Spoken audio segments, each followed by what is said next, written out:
All right, so the check-in tonight. Who are you?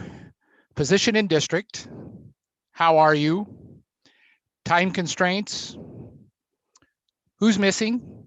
Issues, elephants, expectations, and then describe your closet. Is it neat and orderly, somewhat orderly, or just plain messy? And I'm starting with Heather Gracious. That's just wrong. Hi, I'm Heather Gracious. I'm the Director of Elementary for Student Support Services. I'm great today. I have no time constraints, no issues or elephants. Same expectation as I do every other night with this group. I know we'll do great work. Dave, this is an embarrassing question.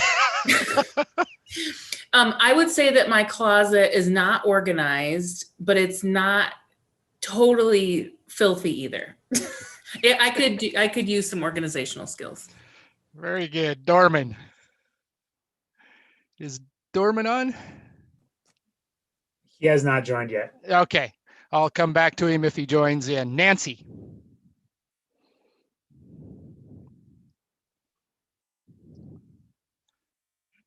You're still muted, Nancy. Yeah, I'm having There you trouble. go. For some reason or other, my arrow doesn't want to work all the time. So I'm Nancy Leonard. I'm a retired principal. Feeling fine. I have Allison, Teresa, Dorman, and Laura missing. Does that sound about right? Allison's there. I see her. Okay. And Teresa's there. Okay. So Dorman and Laura. Laura's there now too. Yay.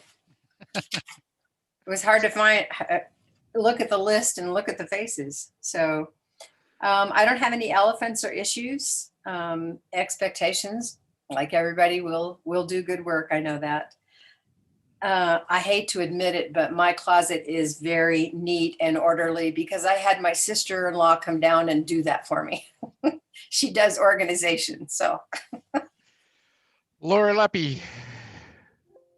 Hi, I'm Laura Leppy. I teach middle school math at Holstrom. I have no time constraints, no issues, all the expectations, every expectation in the world. I'm distracted by this question. This is stressing me out. We know who's missing.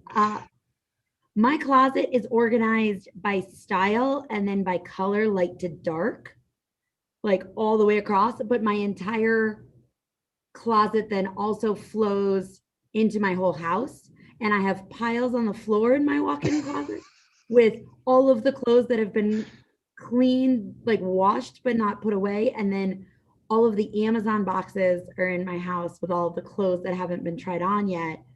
And then my extra 2 bedrooms are also full with the closets light to dark and then clothes around there as well. So yeah, it's neat and organized and a mess. All right, Dave Lockley. I'm not sure how to beat that. Dave Lockley, president of DTA, doing well today. No issues or elephants. Expectation is to hopefully wrap up Article 12 and start tackling our next topics. We know Dorman is missing unless he joined when I wasn't looking. And my closet. So, I live in an old Pearl-Mac North Glen home. So the closets are like this big. And so I don't get a closet. I get like this little sliver of something over here where I get to hang up my suit. Everything else needs to be stored in boxes and whatnot. So, so it's very organized because it's not a closet. So I have to know which boxes everything, which under the bed storage thingies each one is in. So it's very organized from that regards. Good, Marty. Are we missing Marty? We are, aren't we? All right, so Dorman and Marty now. Laura Mitchell. Okay, let's see. I'm Laura Mitchell. I'm on the Board of Ed. Trying to remember these things. You guys have to be patient with me. How I am this evening. Well, I know you guys all know I'm really glad to be back. But I really do appreciate all the words that I got from everybody. And I'm sorry, I was like, oh, I have to get an email back to everybody to thank them for being so kind. But I just, I was telling Chris that it's just feel very special to be a part of this district, and that I know how many caring people there are, and your words really meant a lot. And from your emails and texts, and I really appreciated hearing from people, and I just really do feel like Adams 12 is a family, and just really glad to get to be a part of that. So, and I said I really feel good about all the caring people that are taking care of our kids every day and in our schools, because that's just the kind of people you want taking care of the littles and the bigs, I guess. So I'm doing better. And let's see, what else am I missing? Expectations? My expectation, we're going to get things done. I'm a little bit out of it because I did miss a meeting, but I'm sure you guys will help me get caught up. My closet, I would say it's orderly. I've not color coded, everything is not in order. I sort of, there might be a black shirt in with some cream and some white, but that just makes it easier to find, right? But I did clean out my closet, and I would be extremely embarrassed to tell anybody how many bags of clothes I got out. But I've lived in Colorado 25 years now, I think, and there may have been clothes that I wore in DC in some of those bags, but we won't really say for sure. Kathy Plummer. Good evening, I guess it's afternoon, but we're heading into evening. I'm Kathy Plomer. I'm on your school board. I'm doing pretty well today. No time constraints, no issues or elephants. Looking forward to talking about Article 12 again and getting that all squared away, and whatever's next, I know we'll do a good job. My closet. I could give you an answer that I would like it to be.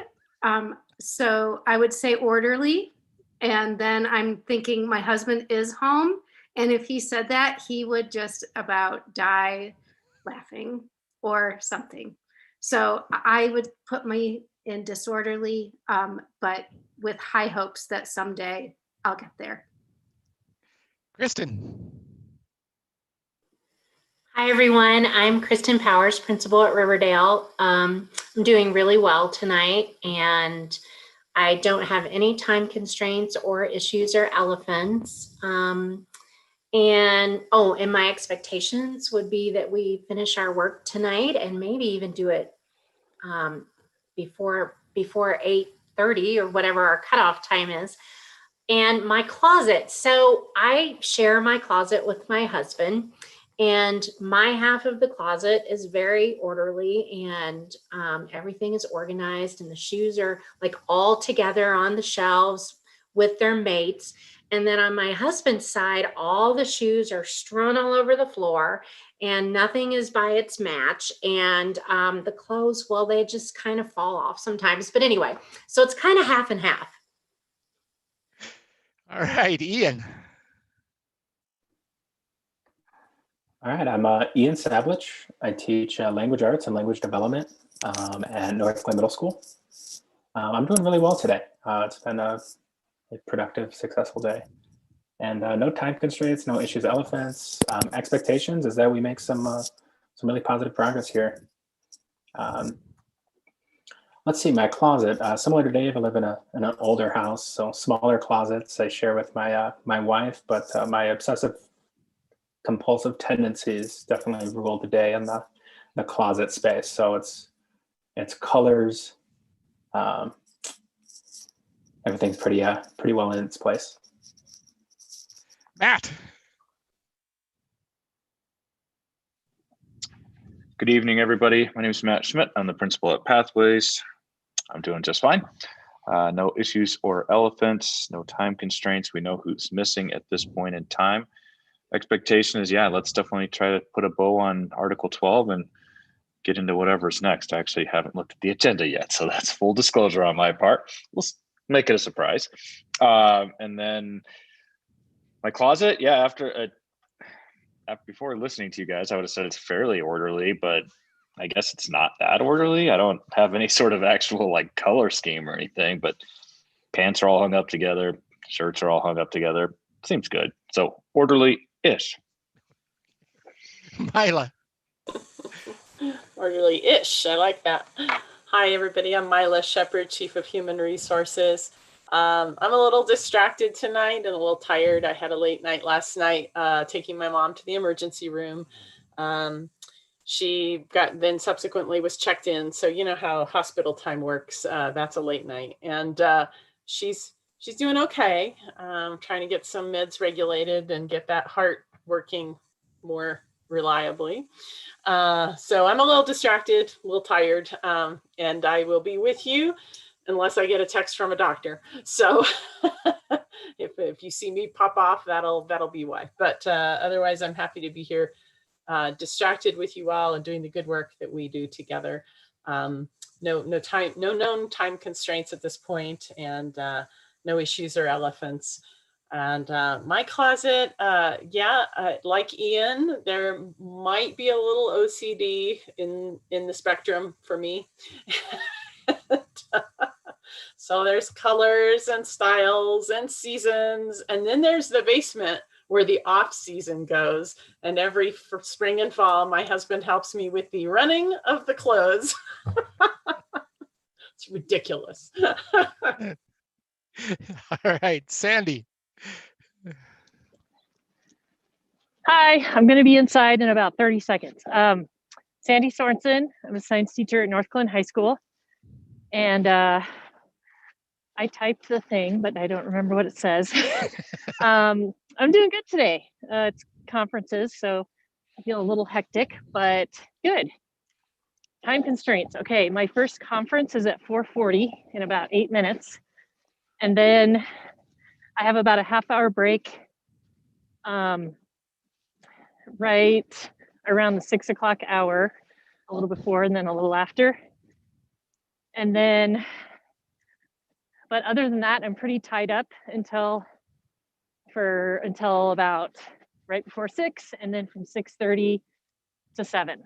So I'll be in and out. I'll have you all on in the background, but I'm definitely gonna return when I'm finished. I don't have any issues in elephants. Expectations, as always, we're gonna get through what we get through with good quality work at the end. Closet, well, the past couple of years, I've been in a process of whittling down my belongings in the hopes of living in a tiny house or RV perhaps in the next 3 years. So right now, my closet is pretty orderly. It's more full than I would like it, but it's pretty orderly. Linda.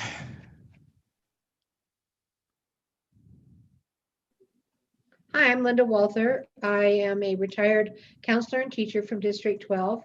I'm not feeling the best. I'm waiting for a prescription from Kaiser to finally get processed. I have no time constraints. We know who's missing. No issues or elephants. Expectations are just to continue with the work, and my closet is orderly. Allison. Hi there, I'm Allison Alter. I'm a social studies teacher at Horizon High School. I don't have any time constraints. I was real worried I was going to be late because I had to take my dog to the vet for some doggy anxiety because she like loses her mind when Amazon is like within a 7-block radius of my house, which is pretty much all day long. So we had to go get that treated. No issues or elephants. Expectations, just do great work as always. I would love to check the check mark off of that list on Article 12 because I like checking things off my list. Even when it's a shared list, just makes me really happy. We know who's missing. And then my closet is totally inadequate, in my opinion. It is also very, very small. And I would say it is extremely orderly. But if you don't know the system, it would look very disorderly because it is so small that I have to have I have all these different things to try to create more usable space in there. And yeah, it's so small that my closet's actually in the extra bedroom because my husband and I can't possibly share a closet because they're that tiny. So All right, Teresa. Hello, Teresa Barajas. I'm the assistant principal at Northglenn Middle School. I'm doing well today. No time constraints, no issues or elephants. I'm just excited to get some work done, finish up some things that we started last meeting. Who's missing? I think Dorman and Marty, perhaps. In regards to my closet, I feel very happy that my husband and I have his and her closets because I'm not good at sharing. I try to keep my closet organized and things are together. Like, I mean, I don't separate by color, but things are together, shirts, pants, things like that. The shoes, I have like stands for them, but I do this thing in the morning where I try shoes on to see how it goes with the outfit, and then I just throw them back in the closet. So the bottom of the closet is kind of a mess right now. So I would say it's semi-orderly. Deborah. Good afternoon. I'm Deborah Blake, special education teacher at Arapahoe Ridge Elementary School. I am feeling well. As I shared earlier, I'm feeling rather proud of myself. I was not just on time for the 7:15, but I was actually early. So had to pat myself on the back for that one. I have no time constraints. We know who is missing, no issues or elephants. The expectations have already been stated to continue to do good work and move through the agenda. My closet I like the term semi-organized. I've got my blazers, I've got my long sleeve shirts, my short sleeve shirts, my sleeveless shirts, and my pants, and things in tubs. But I'm kind of like Teresa. Shoes I kick them off. They end up where they are. My husband trips over them. I end up moving them. His shirts that need to be dry cleaned are in the pile under my side of the clothes, and then I get in trouble for not taking them to the dry cleaner. But overall, it's pretty well organized. And then, like Mila, I do the seasonal shuffle and run back and forth and swap out winter clothes and summer clothes. Shelley.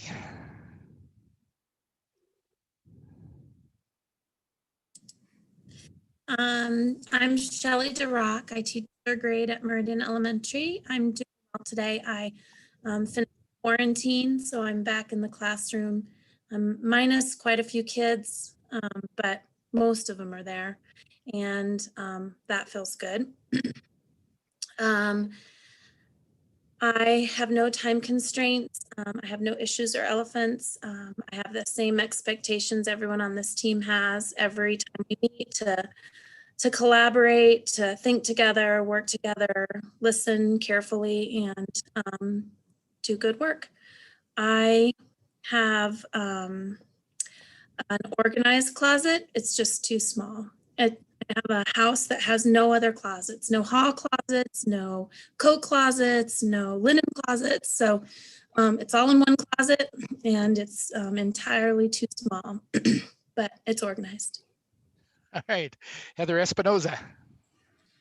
Hello, Heather Espinoza, second grade. I am fine today.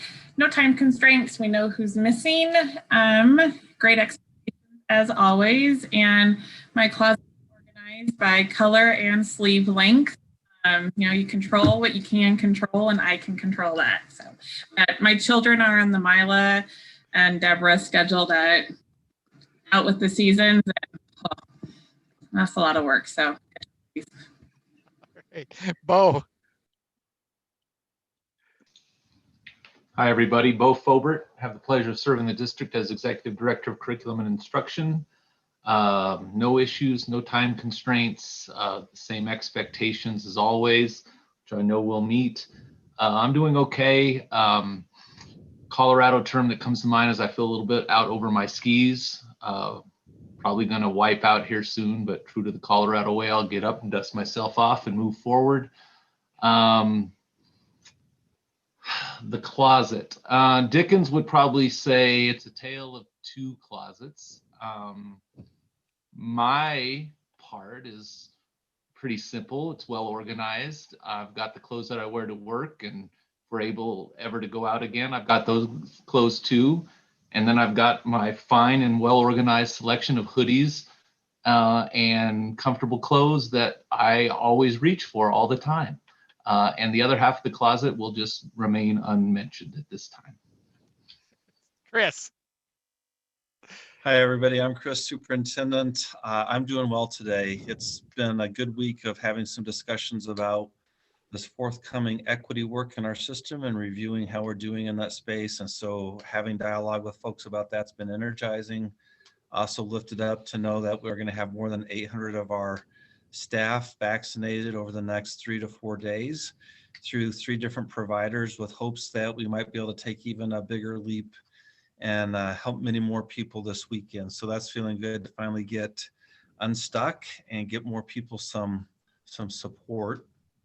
No time constraints for me, no issues or elephants. We've reviewed our missing folks. Expectations, I felt like some of the straw design work last time was as good a work as I've seen in looking at what first appear to be irreconcilably different interests that have been presented and finding ways to artfully find a place that accommodates a whole lot of interest, including ones that at first blush seem at odds with each other. So I'm hopeful that we're going to get Article 12 done and move on to other things.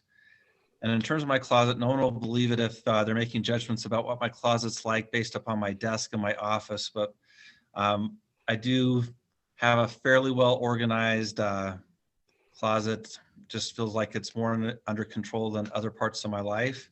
And the best part of my closet is that I have an ample collection of Adams 12 branded attire and school shirts and jackets that really proud to wear whenever I can. Very good. Jim. I'm Jim. I'm one of your facilitators. I'm doing well. I don't have any time constraints. We've been through who is missing. No issues or elephants. Expectations are we'll accomplish the agenda. And what a great question, Dave, to help us individually point out how absolutely blessed we are. Can you imagine other countries where you could get together this many people? And one of the major problems would be my closet's too small. It is truly amazing. This is a great group. We've been blessed. So my closet is just exactly as well organized as I want it to be.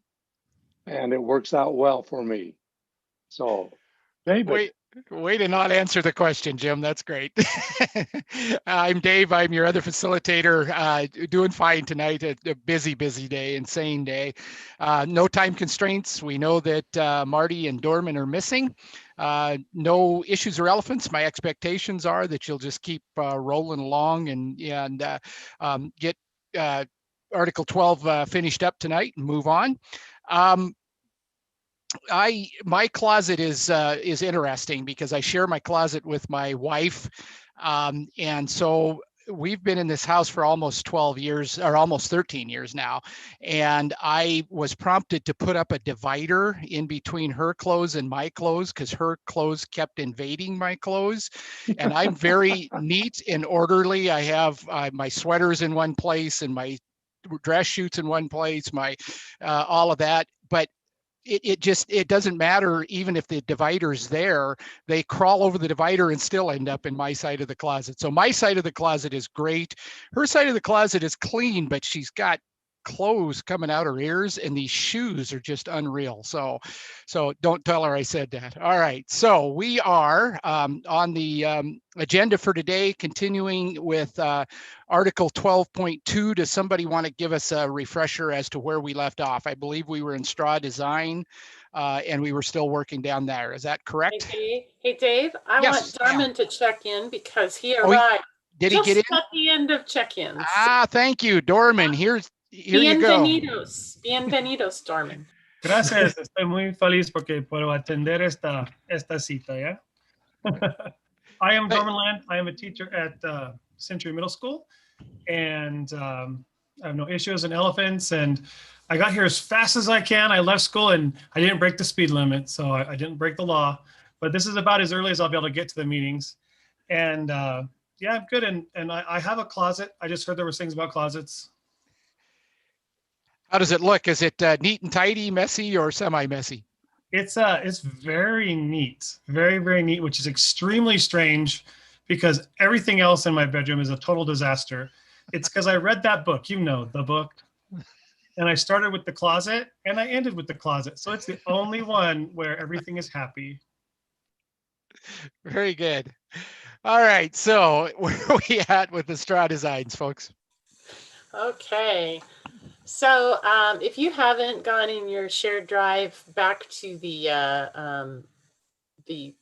document titled chart-article 12.2 voluntary transfers, go ahead and navigate there because those are the notes, the story, the interests, and then all the way and the options.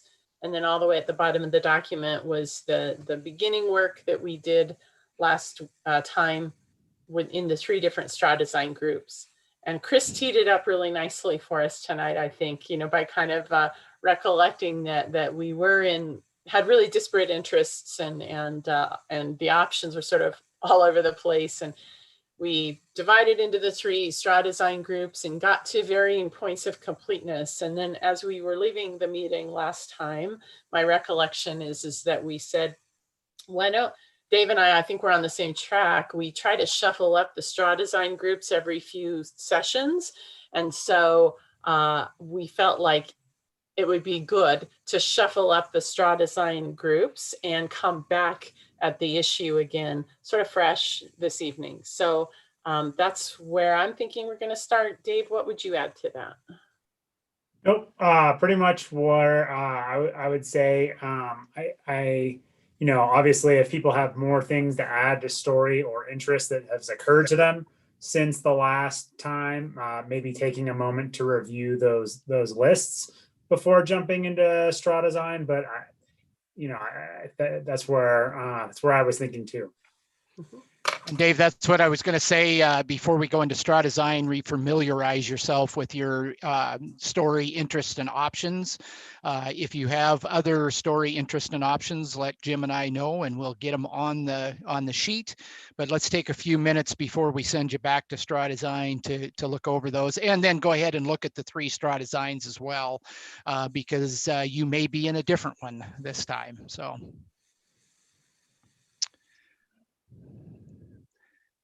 And when you're done looking things over, give Jim and I a high sign, and then we'll move on from there. Do either of you need me to share it with you guys again? I've got it. I've got it, Dave. Thank you very much. Jim, do you have it? I do. Okay.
Still a couple people looking it over, so I'll give you time.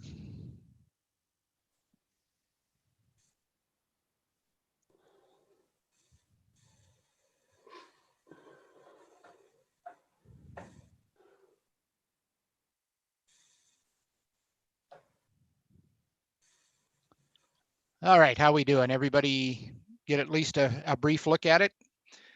All right, and you'll have those also when you go into your straw design. So I think, Roddy, I think we're ready to go back. How much time do you need, Mila, do you think? What do you think?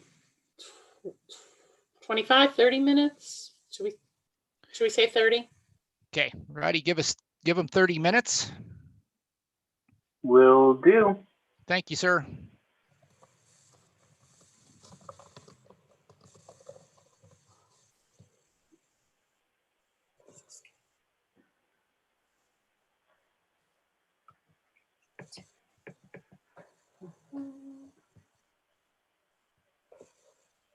This is so confusing.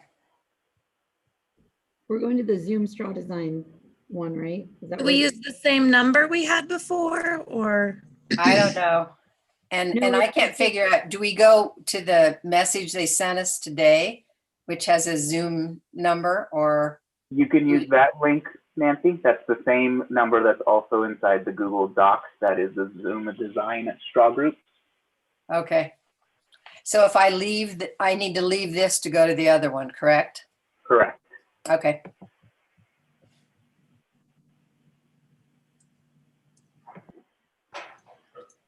I forgot how complicated this had gotten. Hey, Roddy, it's not letting me start the meeting again. All right, I'm hopping in that meeting right now. I'll see you on that side. Thank you.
Sorry to be late to the party, y'all.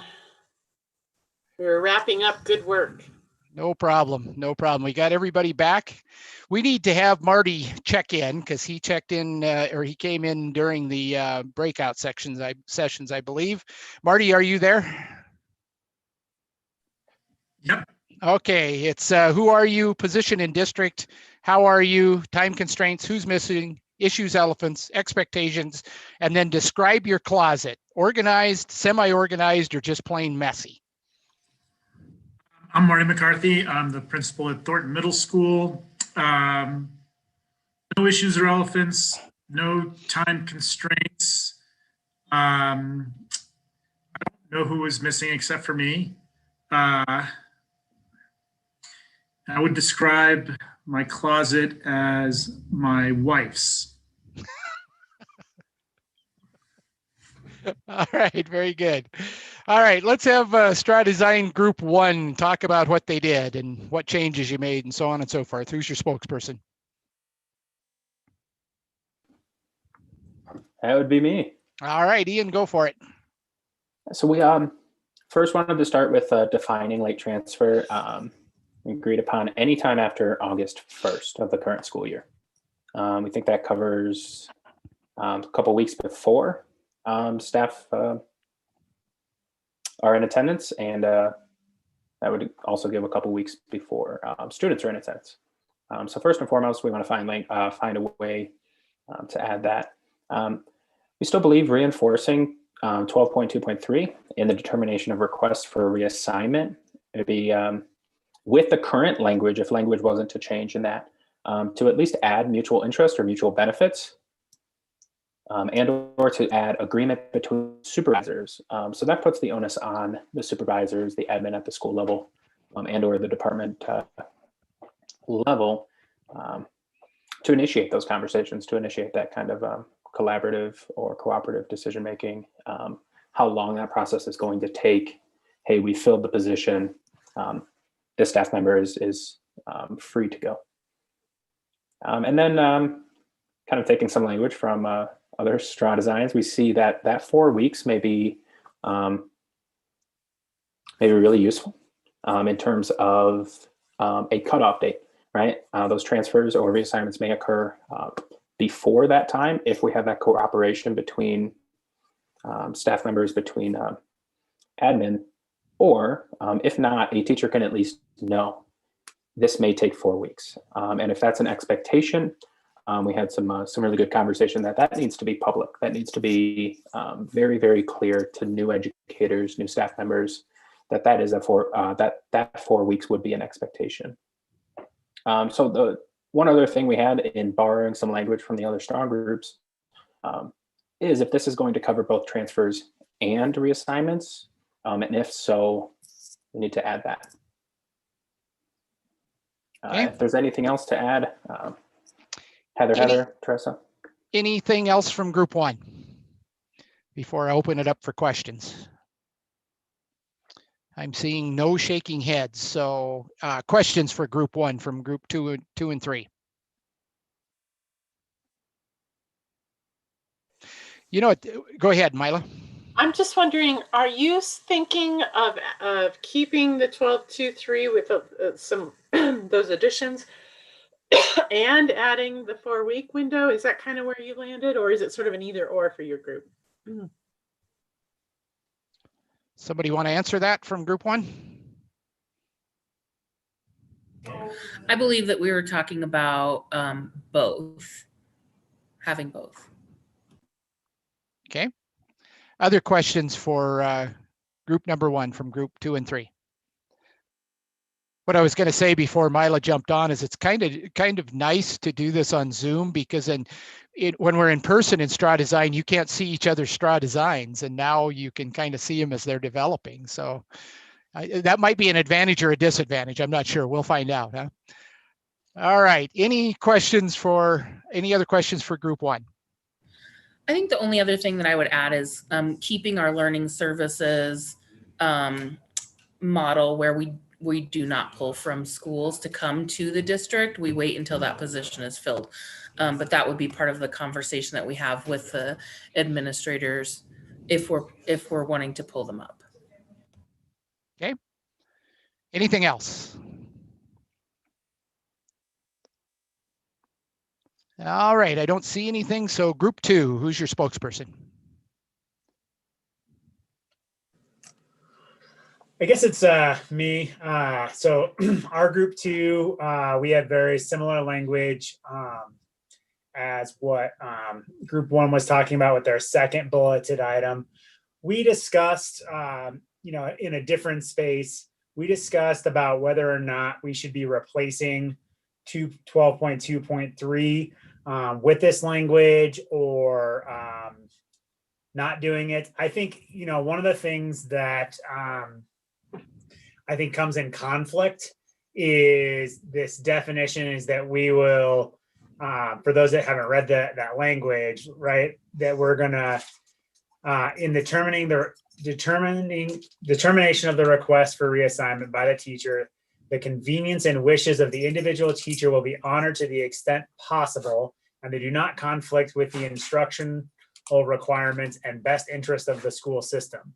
So, that's kind of created the situation we have now where sometimes people leave right away. Sometimes there's not a process. It's not very clear to folks about what it is. I think what we're replacing this language with, what we wrote up there, we thought would be a replacement because it defines to what extent possible, right? And defines what we should be doing in that space. We could add some more language in there, that first part of the sentence, in determining the timeline for requesting the transfer or something. But we really felt that this would be a replacement, not an addition to the current 12.2.3 language, just because, like I said, it's describing a theoretical system that could happen. And we're saying, nope, this is what's going to happen. Baby, that's my camera. Thanks. I will do the groundhog search here in just 1 second. No, it's not that. Oh, okay. Give me 1 second, baby girl. I just lost my whole train of thought. So I'm going to turn it over to the rest of my group to add anything else that I missed. Somebody want to rescue Dave from group 2?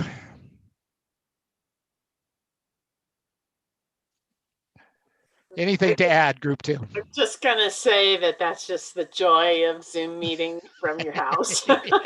So true. All right, questions for group 2 from group 1 or 3? By the way, the issue was that I had given her a cookie, but because it was a weird time to give a cookie, she was confused about whether or not she was actually allowed to eat the cookie right now or if it was for a different time. So. All right, any questions for group 2 from group 1 or 3? Yes, I have a question. Go ahead, Linda. Would that include the reassignment in addition to the transfer? Because they're two things, different things in the language. Yeah, so this, since it's all determining stuff for positions that were gone through the school-based hiring process, and so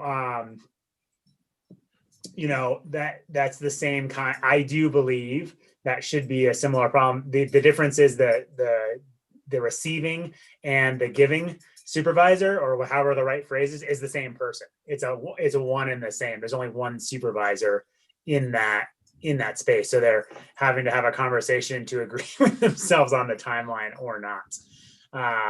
For the internal, if they're done through a mid-year voluntary one in the middle of the school year like this. Linda, did that answer your question? No, because it could still be, if you read the language, the transfer is a change in assignment from one building to another, and a reassignment means transferring to a different subject or grade level in the same building.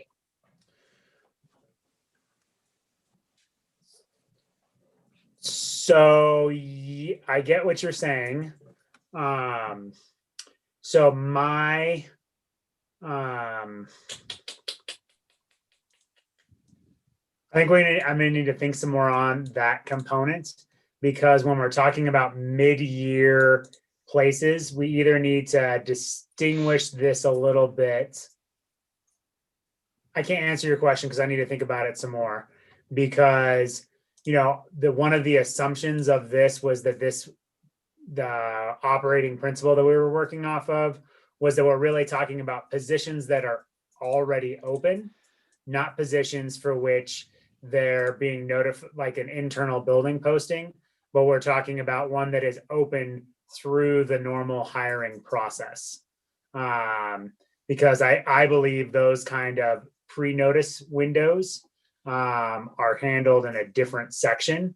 So I would like to have a second to think about your question in the terms of how this would apply, really any of this would apply to that part of the process of not a posted job, but I've raised my hand and want to fill a vacancy position.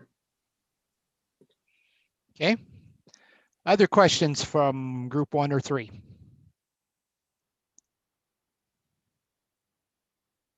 Heather. Sorry, I can't find the real raise my hand. That's all right. That's all right. Did you guys have any conversation about when we would initiate this language? What constitutes a late hire? We didn't have much conversation around the late hire definition. And the reason why was because we felt like, well, I guess we did. We felt like that late hire was really, you know, the after school period, like once school, like teachers reported back with our definition of the school year, and then everything else was just the end of the summer season. And this is just my own 2 cents. This is not something the team said, but my own 2 cents is I don't like having specific dates on the contract that don't necessarily relate to things that are already happening in the year. You know, we've gotten in trouble before about saying August 1st or June 1st or some other date when the end or beginning of the school year shifts. Then we find ourselves contracted or in conflict because that period of time can be shorter or longer, right? So let's imagine a world that I would like very much someday when like we're actually, let's say we're meeting in Labor Day now, right? Instead of the middle of August, right? Do we now have to redefine that language and negotiate to move that down, or having one that's fixed and already defined as the beginning of the school year as that first contract day that's flexible and fluid with the movements of the general calendar? Okay. Other questions? All right, seeing none. Group 3. Does anybody else want to give a summary? No one ever raises their hand when I ask that, but next time I'll be sure to identify someone. We had a good conversation, reviewed the work of other groups. We have some language here that looks a lot like what group 2 did last time. We talked about kind of that demarcation of what's a late transfer as the start of the school year as it's defined in the document. We talked about the 4-week being this really intentionally described number that represents the 30 days that is statutorily required for teachers to give notice if they want to vacate their position in a district, you know, like to leave the district. So seems like 4 weeks is a commonly understood frame. We just did a little wordsmithing rather than saying could be shortened if agreed upon or could be lengthened. We just used the word could be adjusted to represent either of those eventualities, and then included the educator, current and receiving supervisor in that conversation. So the adjustment is something that has all those voices at the table. So that's where we landed. We did not talk about whether this was replacement for 12.2.3 or not. I think the question Linda raises about what about the language as it pertains to reassignments is a good thing to revisit. So because reassignments are a different thing than transfers. So I think before we decide to replace 12.2.3 or not, we just need to tackle the transfer or reassignment. Group, anything else you want to add to our conversation?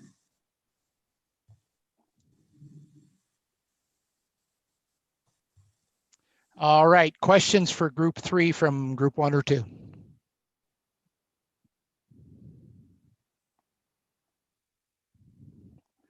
All right, seeing none, the question that we have as facilitators is, do you need more time in your 3 groups? Are you close enough to getting a final straw design that we can put a group together to do that work? What's the pleasure of the group?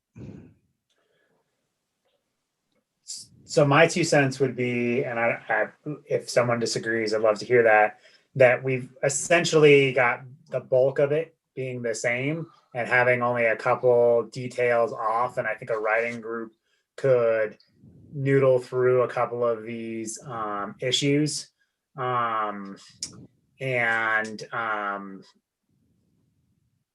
figure that out. As far as getting it all done and then brought back to the whole group. Okay, so you're talking about Dave taking a group outside of this bargain and having them bring it back next time to have the group look it over. Is that correct? That's kind of what I was thinking, unless, okay, Mila, you want to pull that together now and have people and come back, give everyone a break and then come back. We may or may not be able to get it in that amount of time. What are your thoughts? I think that we're substantially similar. I think the issue of reassignment versus transfer needs to be addressed, but I think that asking a writing group to take a stab at that and bring it back so that we have a strong model to respond to would be a good strategy. I don't know that doing it now during our whole group time makes a lot of sense. I'd prefer to do it and bring it back to the next meeting, but that's just my 2 cents, and I'm open to a contrary opinion on that. Okay, anybody else want to lend their advice to the group? And I didn't see any objection, Dave or Milo, when you talked about a group going outside. I didn't see anybody going, no, don't, that type of thing. And I think what you've done in the past, correct me if I'm right, or if I'm correct me if I'm right, correct me if I'm wrong. I'm still thinking about my closet. Sorry, guys. Correct me if I'm wrong. I think what you've done in the past is take 2 from each of the groups. Is that right, to make your writing group?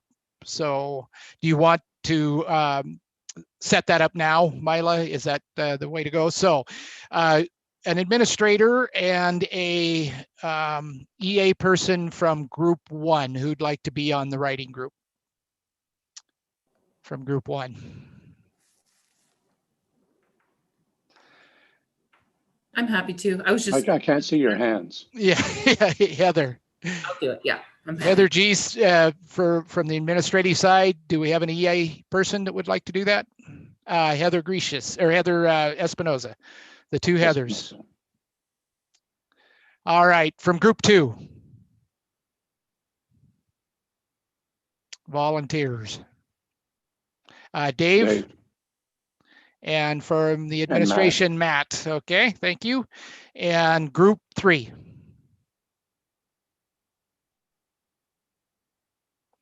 I've got Dorman. And I need an administrator, a district person. Mila or Kristen? Kristen? All right. Kristen, so your group, your final straw design group is Heather Gracious, Heather Espinoza, sorry, Heather, good Lord, Dave, Matt, Dorman, and Kristen. And they'll bring us back and remember, I want to remind you again that the final straw design, even though we say it's final, there's nothing final about it. It's just the last one that we will analyze to look over and come up with something that you can have consensus on, correct? All right, are we ready to move on to the clarified practice process for obtaining approval on temporary letters of agreement, or do you need a short break? We need a break. All right. Could we do like 15 minutes? Do people need to grab a bite? Okay, let's do 15. Come back at 6:15. Sounds good. Roddy, can you give us a 15-minute break?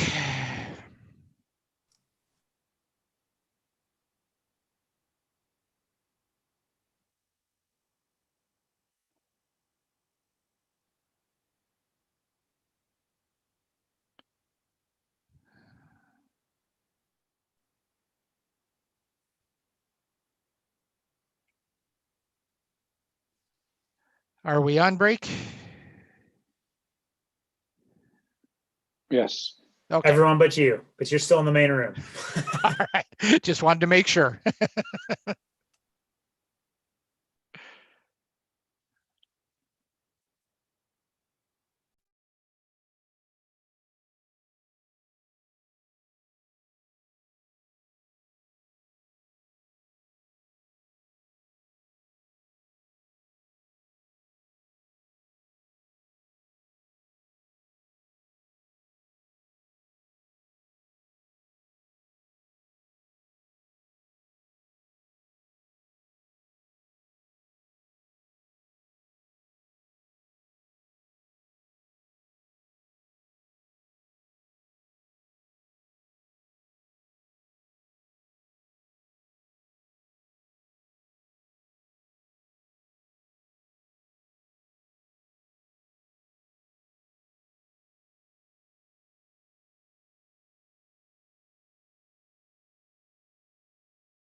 Dave, whereabouts is the raise your hand control at now? If you click on the participants, once we're all back and get your Right. participants box up, it's clear down at the bottom on the Well, left-hand side.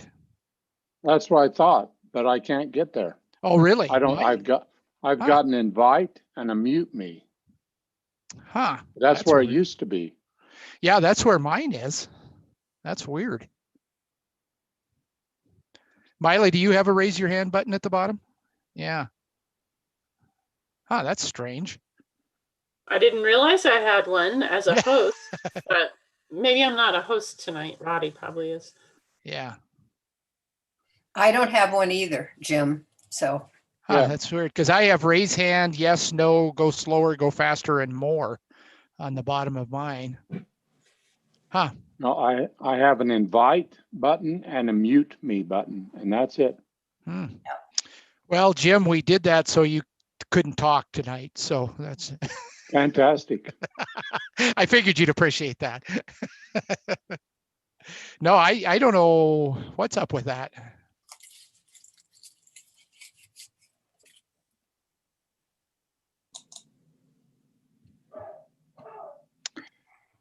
All right. Zoom updates their settings, and if you don't update Zoom, then you don't have that problem. It causes problems. We notice it like a couple times a week in the morning when we're trying to teach, and we're like, oh, they changed it. Mm. Okay. Thanks, Allison. Yeah. All right, I think we're back. So are we on the clarifying practice / process for obtaining approval on temporary letters of agreement? Is that where we're at? We are. All right, who wants to take this one? I guess this is my turn to take this one. Okay. So I'm going to define the issue and then talk a little bit about story that I think a lot of us lived through. And then I think we're going to need to do a little bit of story, interest, and options in this space. Okay. So we may get to chart and that kind of stuff here in a little bit.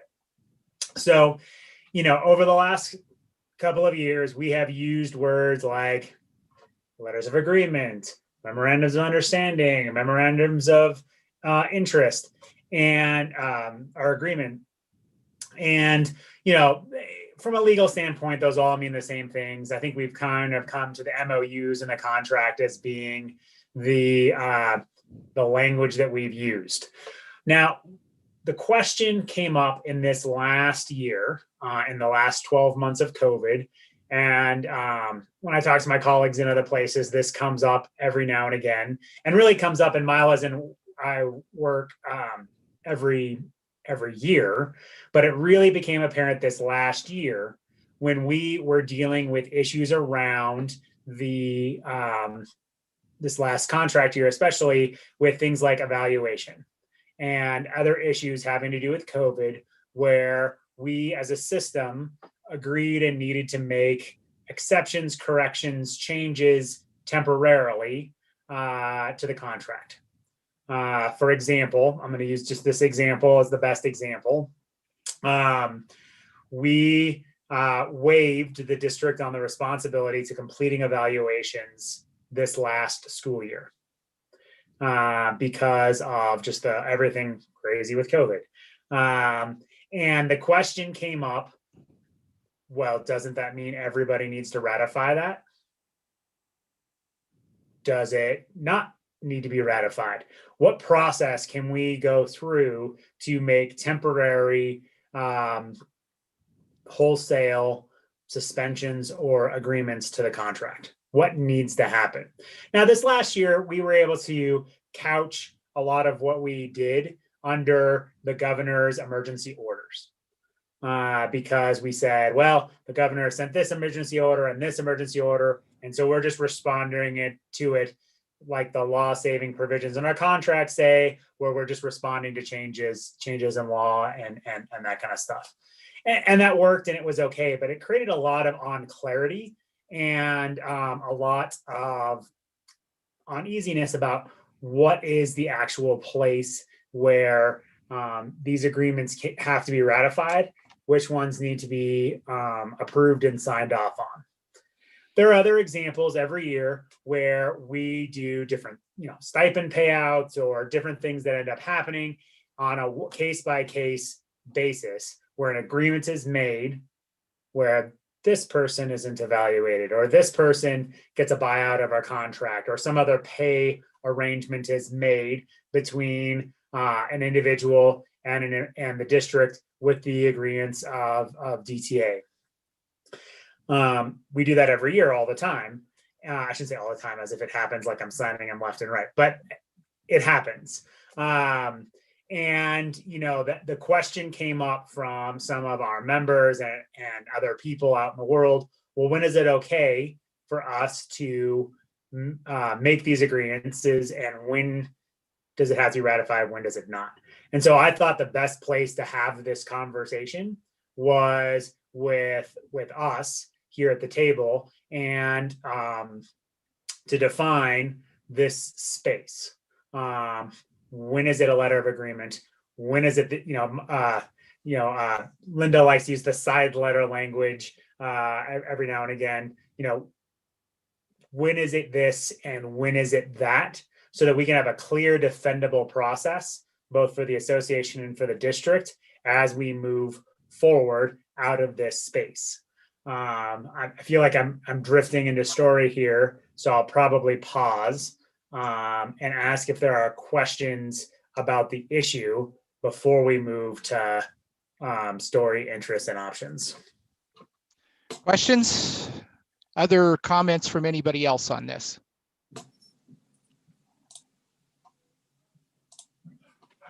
Marty. I'm not asking from a place of ignorance. Like, I guess, is this a negotiated issue or is this something that the DTEA would have to decide? Like membership? Well, so the short answer is if we put something in the contract, they would decide. But at the same time, right, the Board of Education is the second party to this contract. So, we would, even if I was, we internally made that decision and we were okay with it. But we left out a party to that conversation, which was the Board of Education and the district as to what was okay and what wasn't. It wouldn't be fair for me to say, well, DTA decided that these are the things now that we're going to say it's okay. Does that make sense what I'm saying, Marty? Yes. I mean. No, Ziggy.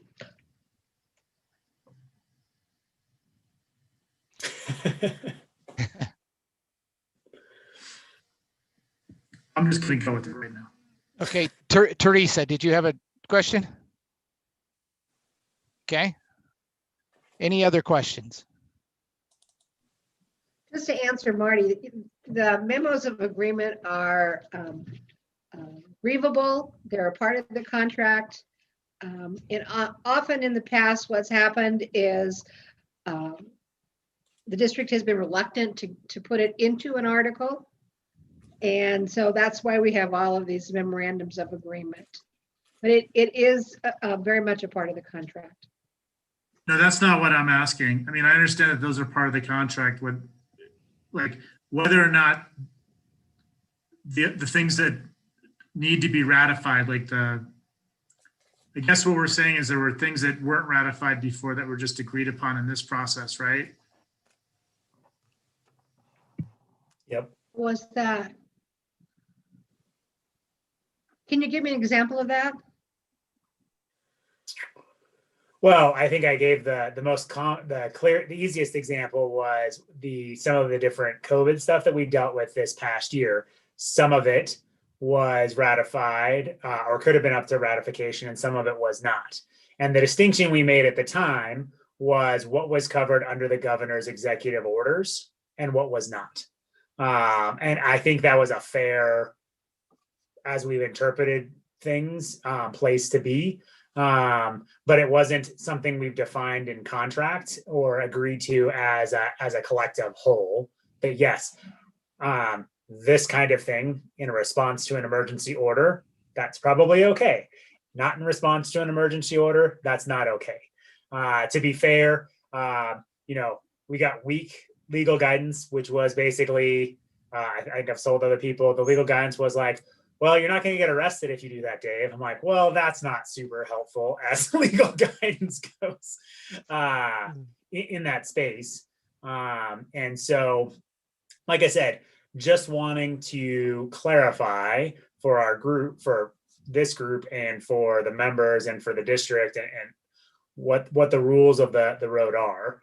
And as we're also trying to potentially eke out this new space of MOAs being temporary MOUs being really meant to be more temporary in space, as we start to define, if we want to move down a defining of these terms more specifically, space, being able to do so collectively instead of folks just making it up. But to Linda's point, anything that's agreed to by both parties is grievable. Anything that's agreed to or published by the district is still, everyone's still held accountable to them. I think it's just the process for which they're decided is the space. And this may be a space that after we talk about it for a bit, we decide we can't, there's not much we can do about it in this space. But I think we need to make that decision collectively versus me or Mila independently. Chris.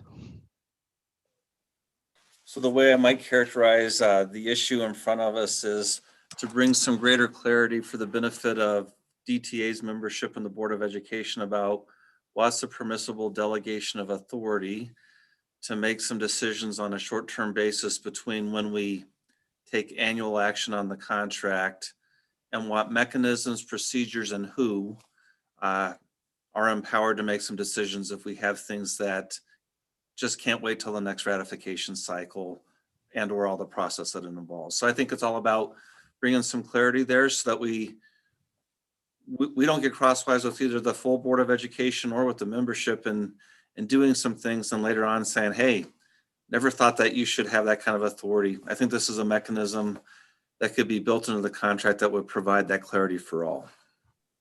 Marty, did that help you out? Thank you. Okay. All right. So Dave? Go ahead. Dave Lockley, how's this connected to 31.3? Now you're going to make me pull up 31.3. I'm good, but I don't necessarily have the entire contract memorized right off the top of my head. You said 31.3? Right. Yeah, so this so that does define the effective dates, the parties who enter into it. Yeah, so what that, you said 31.3? Correct. Right. Yeah. So it can be amended. It can be amended. And so we could add pieces to this particular section. We could also add sections to the definition as part of the options. I wasn't necessarily calling out that particular option because I felt like that was creating an issue that had a pre-built-in option. But you're right. That was one of the two options that were floating around in my head as a potential making an amendment to that section. But I didn't raise that as the issue because we don't have an issue with that statement or section. We have an issue that needs a home if we agree that it's an issue. Okay. Other questions, comments around this before we start into the process? I'm trying to just capture the issues on a new document called Chart, Temporary Letters of Agreement. So if you're not already there, you could navigate there. And Dave, have I captured some issues? And I started putting things that I thought were story-ish into story, but that may have been presumptuous of me.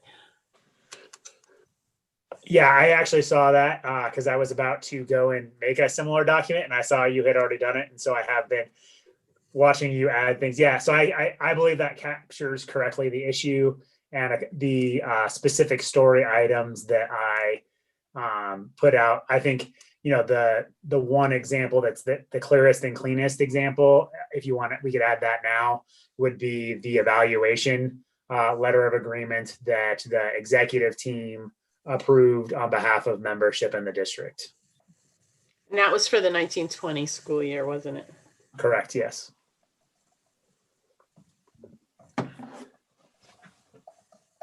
Mila, what was the name of the program? It's a chart. It's called chart hyphen temporary letters of agreement.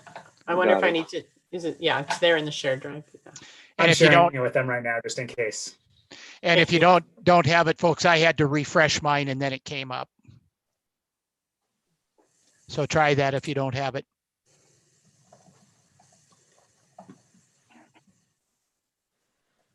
And Mila's already putting story in, so. But I'll turn that over to one of you gentlemen. I figured you'd say that, Mila. Yeah. I lost the thought that in the spring of 2020, the district and the DTA agreed to waive evaluations, right? Yeah. Mm-hmm. Okay.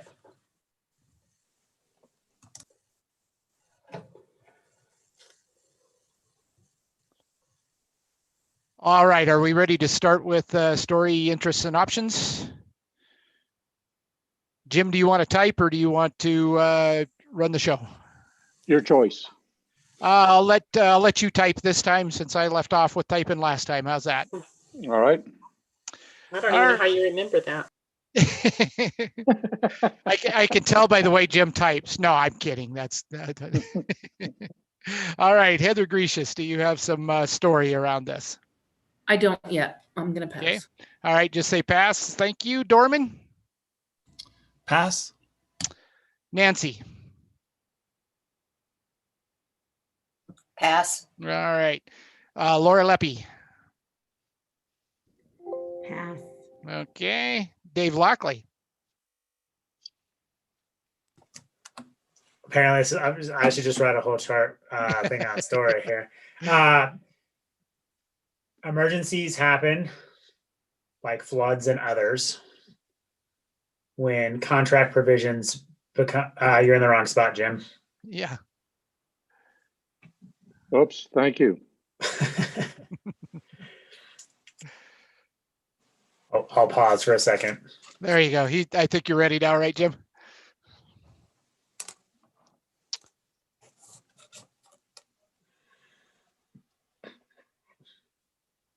I gave the example, emergencies happen such as floods that prevent deadlines or other provisions in the contract.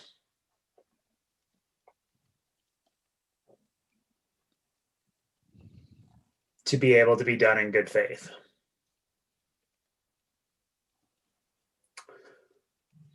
For example, I'll give more specific to that example. So in St. Vrain, when the floods happened, what was that, 5-6 years ago? Schools were canceled.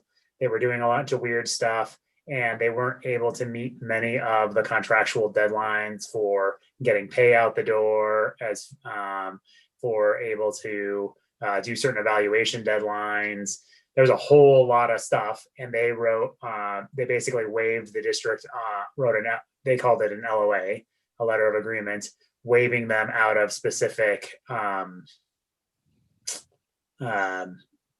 requirements for the course of the state of emergency in Boulder County.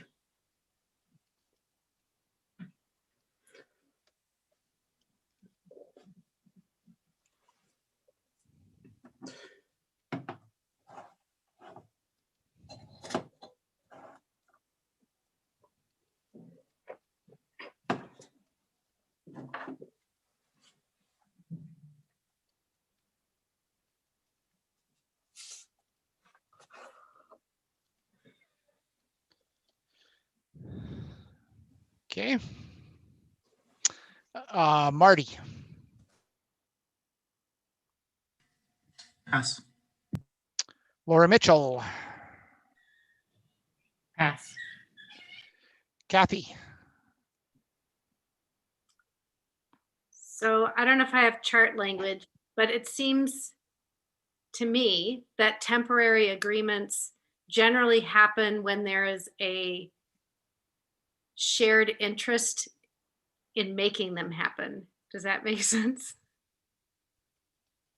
You need, if it's controversial, it's not gonna go through.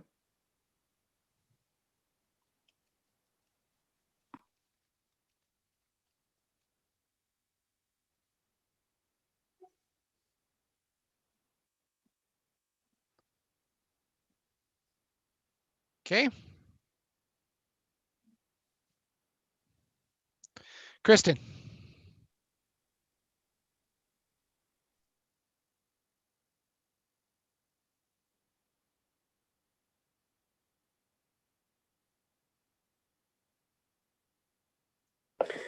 Kristen was having tech trouble in our group meeting, so it looks like it's Can't back.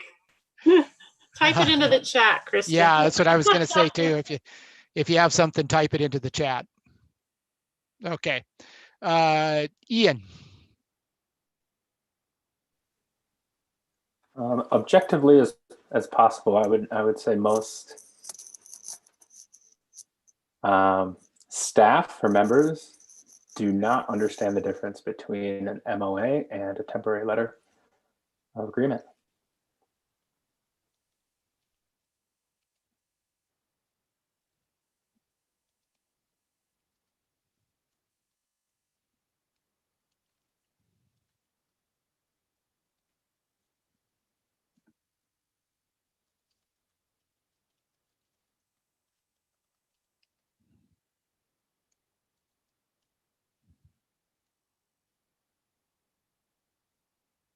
All right. Matt. I'm going to pass. Mila. The current process is not well defined or transparent.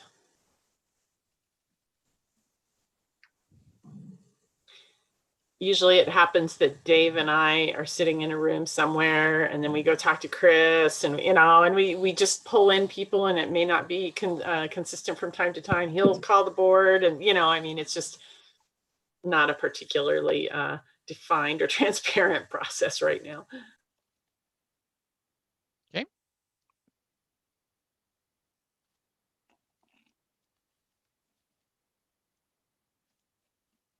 You don't have to put all that, Jim.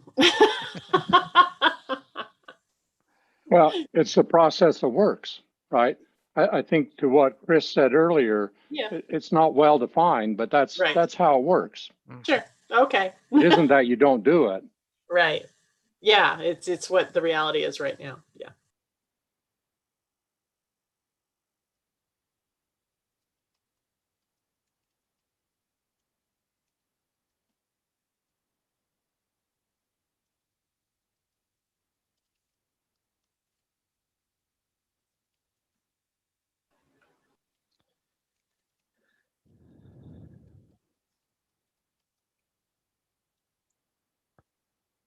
All right. Sandy. She's still, yeah, Sandy's with us. We're doing story on letters instead of MOAs, right? Specifically temporary ones that are Okay. within a school year. Yep. Okay, my conferences are over, so I'm just getting caught up reading through the chart. So I'll pass for now. Thank you. Linda. Pass. Allison. Pass. Teresa. Pass. Deborah. Pass. Shelley. Pass. Heather Espinoza. Pass. Bo. Bo, I think you said pass, right? Sorry, I was a little quick with the trigger finger. That's all right. Thanks. Chris. So the member ratification and Board of Education approval processes take a fairly significant amount of time that can be beyond what we can wait for in some emergency situations.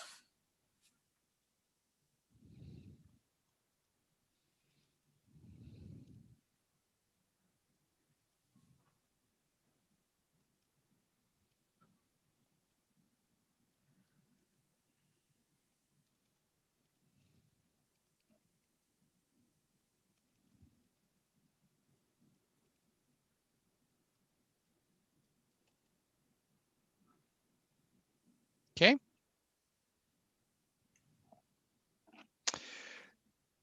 So we've been through one time, a lot of passes. So if you have more story, please raise your hand. And I'll put a list down of speaking order. I have a question. Go ahead. So just because, of course, I didn't hear the conversation leading up where it says issue, when is it appropriate to sign a temporary letter? What's the process for and who can create? Define the difference. So are we trying to decide when it's appropriate? Because, I mean, wouldn't that be things we never expected or don't know about or can't count on? Are we trying to answer that question? I think it's less defining the exact when, right? Because it could be a flood, it could be I don't know. I'm not very creative as to why I'm not an author. Because I wouldn't have picked flood and pandemic as the two examples that I would that's need what I to mean. come up with. But when those things happen, so you can put down this as story. When we went to deal with how to address emergencies under the pandemic, I realized that there was not a mechanism to address declarations of emergency and things that might need to be adjusted without causing, the district to file grievances against against teachers filing grievances against the district. For example, like evaluation. Had we not reached that agreement, we would have wasted a whole bunch of time to do evaluation, even though the governor and everyone else in our area said we didn't have to do it. And then as the process that Mila and I just got described there is basically what happened. We did that, but what authority we were granted, what process that we had to do, it was not particularly transparent. It was not particularly clear. Right. The practice and generally we agreed to it, and that's the general practice of how it's done. So, but it definitely didn't feel to me, and it didn't feel to people who complained to me that it was particularly transparent. And they were okay with it. A lot of the people that complained were folks who thought we should have finished the evaluation process last year. That's just an example. And there were other things that we discussed that could have landed in the MOA space or a temporary letter, but didn't because they were solved in other ways, or we found ways around it, So when each of those conversations came up, especially because that was in the beginning days of these online meetings, people would be like, what do you mean you're going to do that? How do you have the authority to do that? Mm-hmm. And we'd be able to navigate through it, but it exposed that we don't have a mechanism that's defined by contract and agreed to by all parties on how to do it. Okay, thanks. Did that answer your question all right, Sandy? Yeah. Okay. So we're trying to, sorry, one more clarifying. So we're trying to go figure ahead. out if there is some natural disaster or if there is some consequence that involves people's health, then we can write a letter or whatever. I'm not trying to introduce options. I'm just trying to examples to make sure I understand. Yeah, I think that's part of it, Sandy, but I think the more specific part is, and I don't want to get into interest and options either. So sorry, Dave. But you're good. So let's say we agree that these can be done when unforeseen circumstances came up and it's mutually agreed upon that we're going to do this. Who gets to say what? Right. Okay. What's the process that we have to agree to and ratify that agreement? Okay, that's great. Thank you so much. All right. So if you have more story, please put your hand up. Go ahead, Dave. I'm really sorry. One of the conversations we kept having with these MOAs was, is this going to set precedent? All the stuff that had to do with COVID, that was the constant refrain. Is this going to set precedent? And we kept having to write, this is a non-precedent setting policy, or this is a non-precedent setting agreement. That's the story.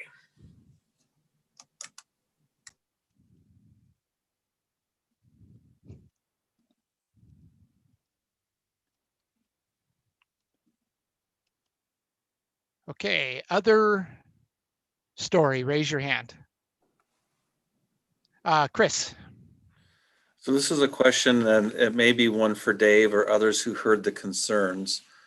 I'm just wondering, for those who raised concern about things like the approach taken to evaluation in the spring, was it that they didn't like the decision? Because sometimes that's an issue with whatever we reach consensus about an IBS. It may not be something that everyone is pleased with in the system. Or did they feel like their concerns were more rooted in lack of transparency, lack of clarity, lack of an opportunity for the membership to vote? I would put them in, it comes from, I was upset about the decision. And since I can't control the decision, I'm going to pick at the way that the decision was reached. Does that make sense? Is that kind of answering your question, Chris? They said, well, how can you do that? And I had answers for them, right?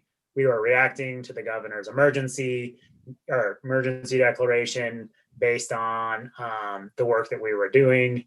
I described the process and I described our practice, and they accepted the answer, but it didn't feel good to them or to me to have to explain that, have to justify that we collectively had the authority to do, which I believe we did, right? I still believe that legally we still had the right, we did the right, both legally and realistically did the right thing in that moment in time.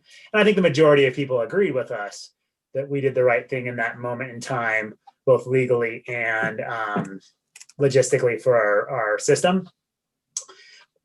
I just, like I said, just raised to me during that time that we didn't have a mechanism to do this. Similar to, policy council, when we had to create these temporary policies, Phil Spare and I had, a couple really good conversations around how do we create temporary policies that are exceptions to our current policies without it being replacements of our policies. And so this is just that same space of, we had to make up a lot of things in that last spring on how to do this business, because we didn't have a catch-all process to be able to do temporary, not process changing, but just in the moment, things that just had to change in crises of different kind. Mila.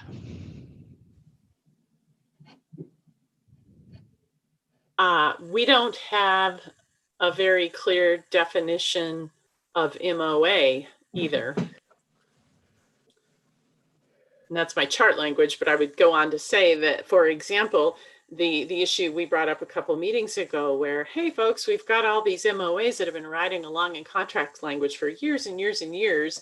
And, is that really the intent of an MOA? And is that really, that conversation tells me that we don't have a working definition for that idea either. Kathy. So mine is more of a question than an addition to story, and it's something I'm just wondering about.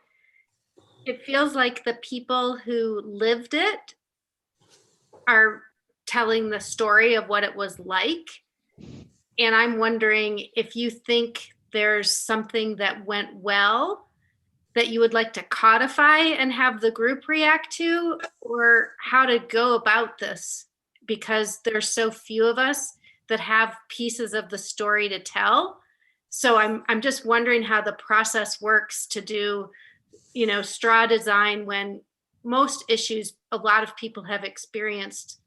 You know, you're all board members now, right? You haven't experienced it, so you sit and listen quietly and then you try and get it. So it feels like there's only a few of you who dealt with the issue and had the experience, and I just didn't know if there was something that you thought really worked well. I don't know if I'm just throwing it out there as maybe a different process to work through this particular issue. Yeah, and I'll talk about the process, Kathy, with what you just said. I was getting the feeling in this, because of the amount of clarifying questions that we were getting, that the body doesn't have a clear understanding of what the issue really is. In fact, to the point to where at least one of your facilitators also is confused about what the real issue is. So I'm wondering if we need to have more just question, answer, explanation, whatever we need to do around this, so that the body itself, everybody in here, has a little bit better understanding of where you're trying to get to. All right. I mean, it's easy. In this process, it's easy to get from point A. I shouldn't say easy. It's easier to get from point A to point B, and the final process, if everybody's on the same page. And I'm getting the feeling, and especially with what Kathy just said, that we're not all there yet. So Dave, Chris, Mila, the people that were involved in this, can you, I hate to say this, but I'm going to, can you give us an idea of where you want to go with this? So I don't want to speak for Mila or Chris in that space. What I would like, if I had my druthers, not trying to pick the what is, but like where it would be, would be that in the language, there's a clear definition that says when stuff happens that is unforeseen and we can't do anything about, parties can come together and agree to waive out individual provisions of the contract or extend deadlines or whatever.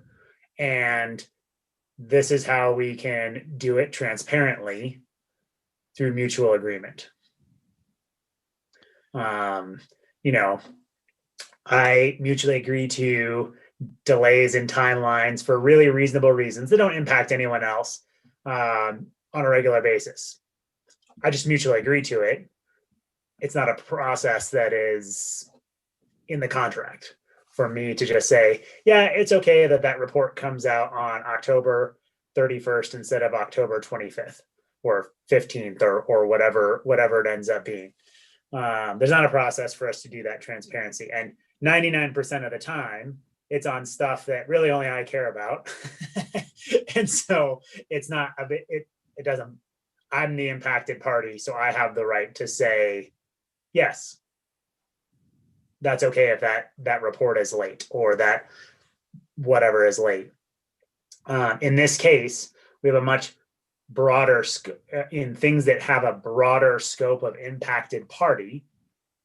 When it's whole memberships or whole classes of employees, what authority do we have to make an agreement to waive their rights to something?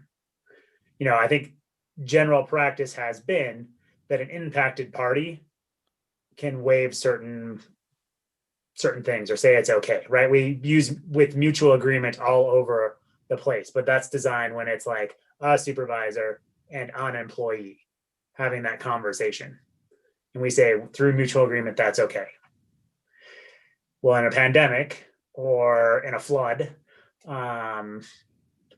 it's not one employee and one supervisor, it's an entire class of folks. When we did that MOA for evaluation, which is still, I'm going to say a million times, I believe the right thing we did. And I can describe the process of how that went. Hope if that helps too. And I'll lean on my friend Mila to refresh my 10-month-old memory on some of that. But we were impacting not one employee and one supervisor, or even one school. We were impacting all 60 schools, the entire district. And there is not a clear process that says we can do that. Now, we agreed that we had the legal authority due to the governor's declaration because it was specifically listed as evaluation processes being one of the things he specifically gave districts and state flexibility in under the educator evaluation laws. And the state board, said similar things, giving us that authority to make some adjustments. But inside the contract, we didn't have a mechanism for that. Okay. Mila, do you want to add to that? No, I think Dave is describing the issue. Right. Okay. And the need. Chris? So I'll just add some pieces that hopefully are helpful. One is I often hear Dave describing some of the work in I terms.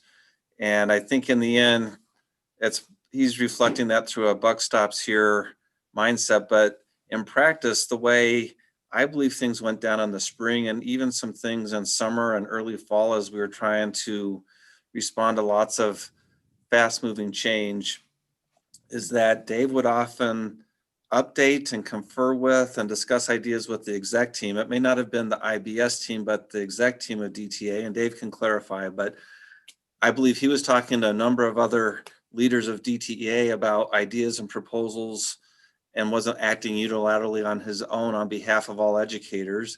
Likewise, Mila was often conferring with members of cabinet to say, here's what we're thinking and here's some approaches and does this feel like we're on the right track?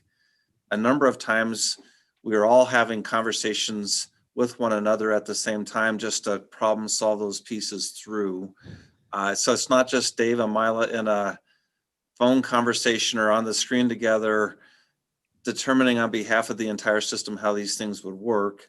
On my end, what I would do more in the form of informing than asking for guidance is I would inform the board that here's what we're thinking, or here's what our proposal is, or here's how we plan to approach issue X or Y or Z.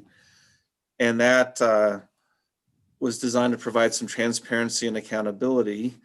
But I also knew that things were moving so fast and that some of these issues were so complicated that to have a really thorough discussion with the full Board of Ed in a meeting format or otherwise just didn't feel like it was going to work in the circumstance. So that's some of the story that I think is helpful to talk about.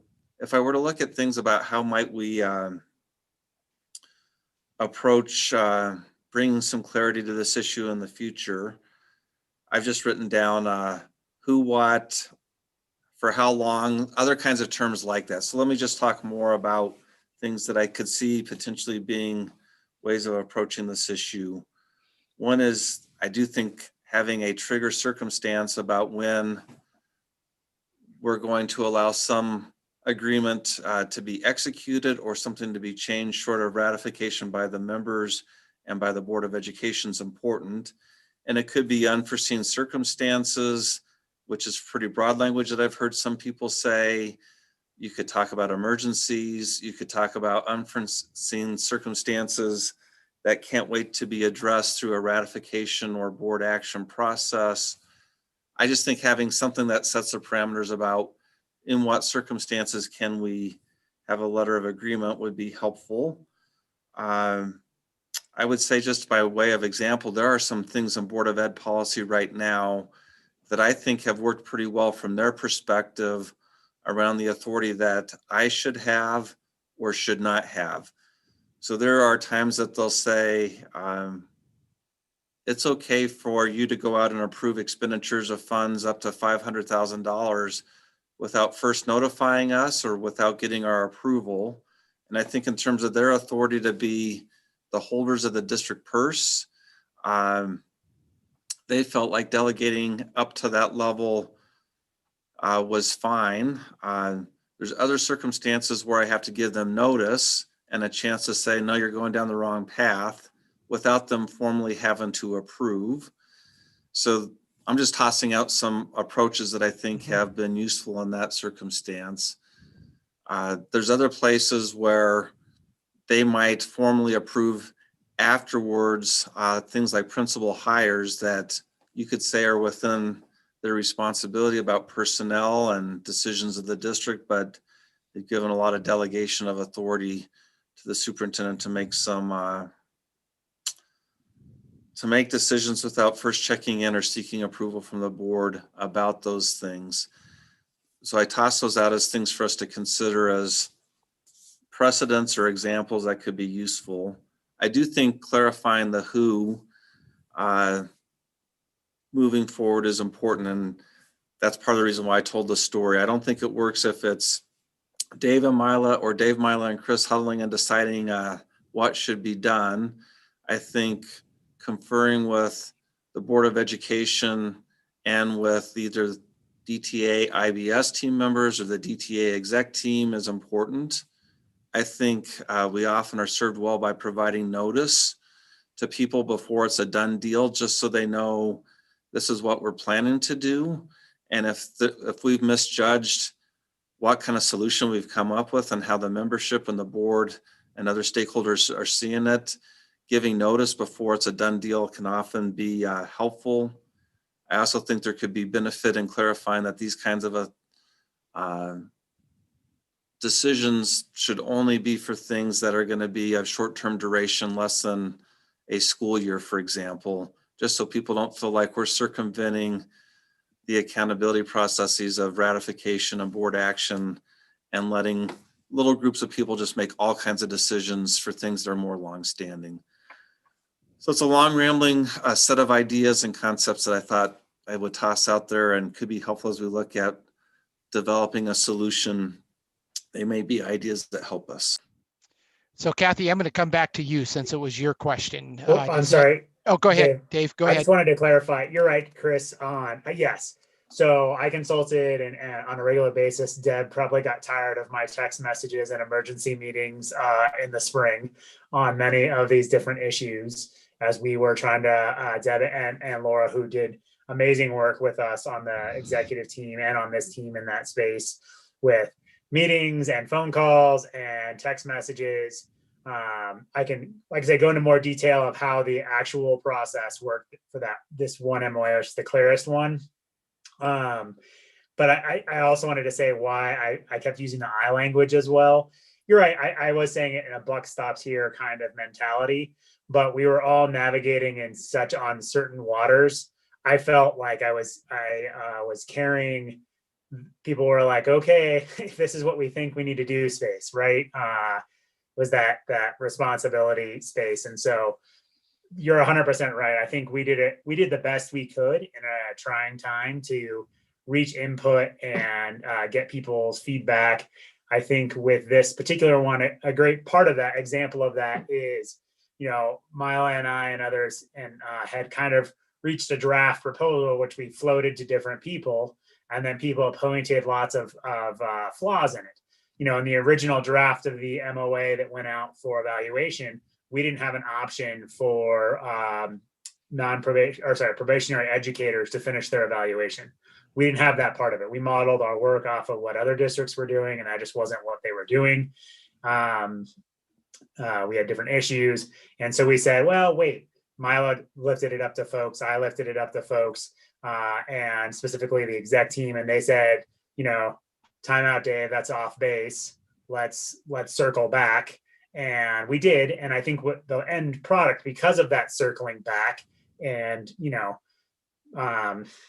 not negotiating, but, getting feedback and clarification from folks, and then finally getting to a point, I actually put the final draft to my board to be voted on by them. Before I physically signed off on the document. Okay. So Kathy, I'll come back to you. Does this help you out, the conversation that we just had? Yeah, a lot. Okay. All right. So let's continue on down then and see if other people have stories. So if you have story, raise your hand, please.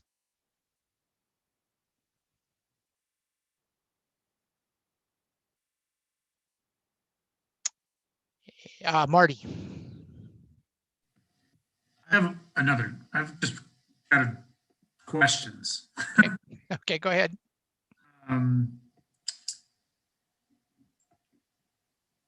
time seems to be the essential issue with this, like how long the decision you have to make the decision, how long it takes to get something ratified. So I'm guessing like we're looking at something, a process that needs to be somewhere between 0 and how long it takes to get ratified. I just would love to hear from the parties involved, like, what do you think a reasonable timeline to do this with? Because like, I guess where I'm struggling is some emergencies might need a decision in an hour. You know, like, are we going to be able to hold ourselves to a process, or do we need to create a process that is flexible on timeline as well? Dave? If there's a thing that's an hour in our contract, that's the difference between making it or breaking it. I'm not sure if that exists, to be fair, right? But weeks and days, right? Like there could be something under a month that is problematic. I think, you know, when I extend a deadline for a week or two for a report, for example, what's the point of going to the board and to ratification? Because I will have the report before we even start that process. Does that make sense? But I think as far as just to answer the question, you know, I would lean on Chris and Mila for the board timeline. I know that I think it takes 2 meetings for us to publish an agenda, have it read and voted upon. So 2 board meetings. I don't know what the minimum length of time between the board meetings are, but I have to, it takes me between the time I have to give people like notice of election and whatnot, it takes me a minimum of 15 days to go from agreement, like we've reached tentative agreement to I can present a ratification vote to the Board of Education. So it's a minimum of 15 days from done deal on paper to I can hand the board a vote tally. And that's if it's during the school year. Sorry. That's if it's during the school year. When it's out of the school year, that number goes up to 25 days because people aren't required to check their email and other things. So I have to give a much longer period of notice. Like if we were to do in June, one of the tricks we did, not tricks, but we gave notice of the second vote in June during the school year. So we had a much shorter window that I had to give notice after we had the agreement, because the notice of election happened while we were still in the school year. This is all very complex labor laws, national labor relations rule stuff that no one but me really cares about because I'm the one who gets in trouble if we break them. But yeah, so it's 15 days in the school year, 25 days out of the school year. Chris? And on the board side, Kathy, jump in if you see it differently, but the board could act as quickly as 24 hours in a single meeting. The common practice, the better practice in more normal times is to have 2 meetings, one where you consider and discuss the item and then to take action the next. But there are provisions in the law that allow with public notice action as quickly as 24 hours after that notice and at a single meeting. Okay. Anything else to add? All right, I'm going to ask you again, is there more story?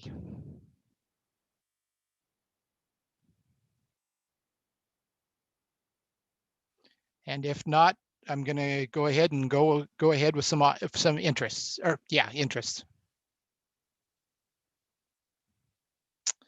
All right, Jim, let's go ahead and start some interest, knowing that we can always come back to story.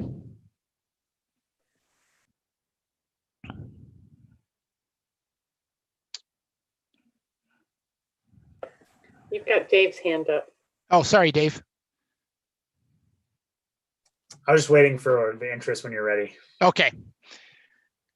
I think, Jim, are you ready, sir? Jim, you're muted. Okay. All right, Dave, an interest.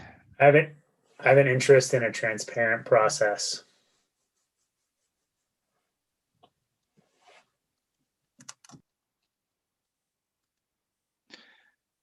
Other interests, I'm just going to have you raise your hand since we've got such a small story. Other interests. Kathy. I have an interest in an as inclusive process as possible.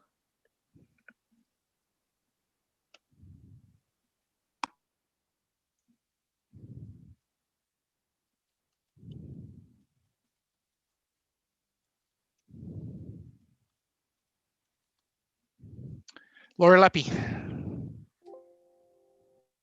I have an interest in as effective process as possible that helps everyone else understand what's going on.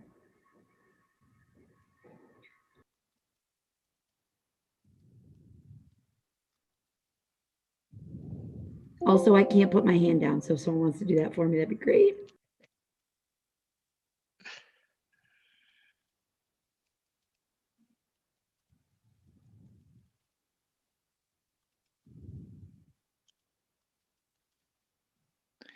Dorman. I have an interest in a streamlined and nimble process.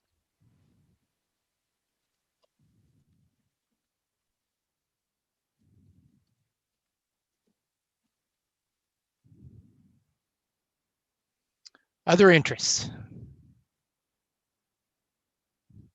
Linda.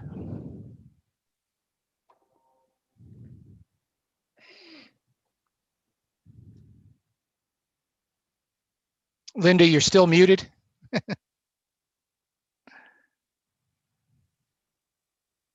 have an interest in making certain that this process would be used only in emergency situations and not become everyday practice.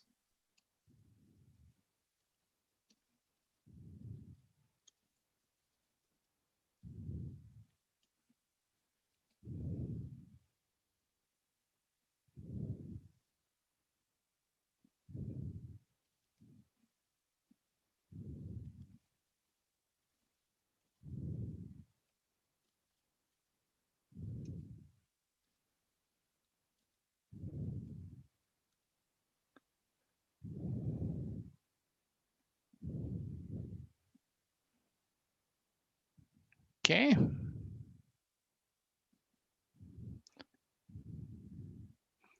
Dorman. I have an interest that such temporary letters be non-precedent setting.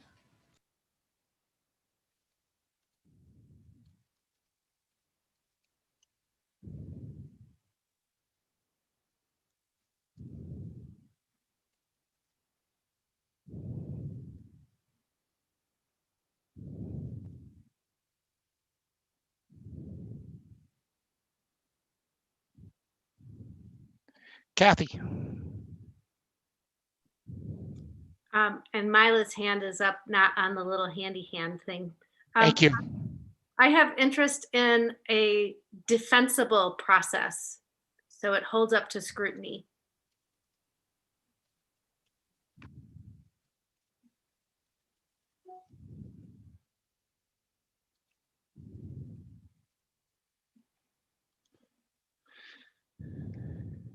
Okay, Deborah.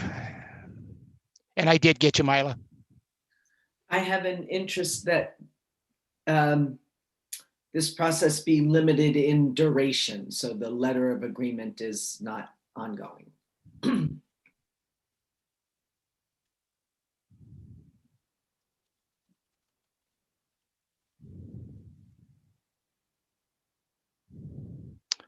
Mila. Can I just say that I absolutely love it when people's cats take over the screen. Kathy. I have an interest in clearly defining our terms.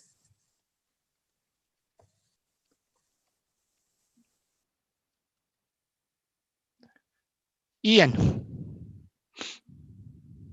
An interest in easily accessing and referring to letters of agreement.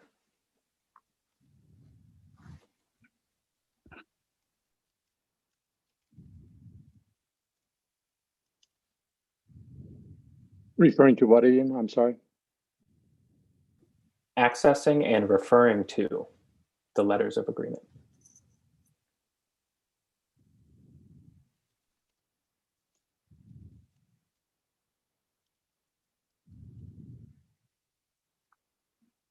Laura.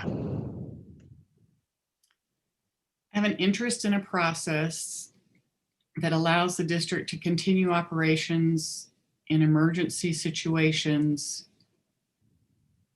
without being in violation of the contract.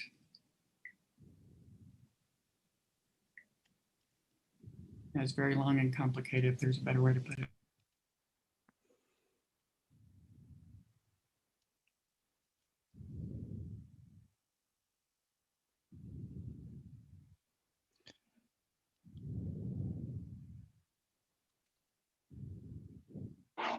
Does that work for you, Laura? Without being in violation of the contract.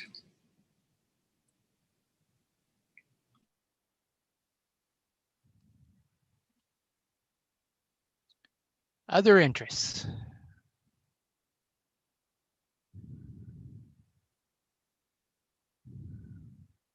Any other interests?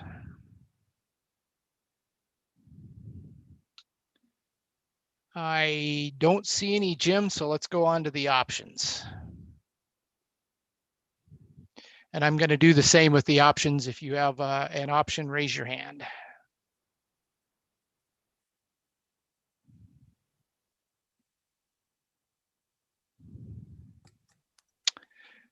Dave Lockley. Create definitions in the definitions section that clearly define what an MOA or an MOU or an LOA, whichever terms we're going to use, define what they are and what they mean.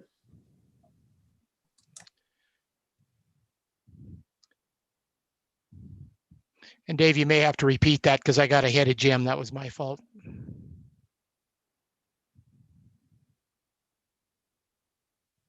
What all, MOA, but what else do you want in that, Dave? I was just listing letter acronyms just for fun. MOAs, MOUs, letters of agreement. You know, if we're going to use a term that involves the contract, we should define what it is.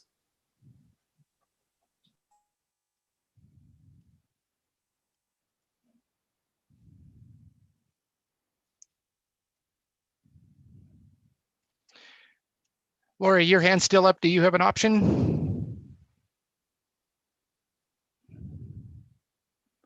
Other options. This could go quick if this is the only option. Chris. So limit the duration of any letter of agreement entered into to deal with an unforeseen or emergency circumstance to a duration of no more than 1 year.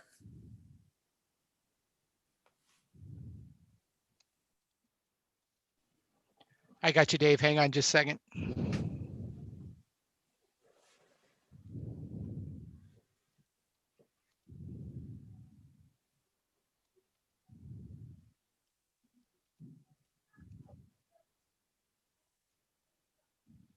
Okay, Dave. Define the parties who are allowed to agree to a temporary letter of agreement, which I feel like we're defining what the difference between the two are, but that's okay. We can write that later.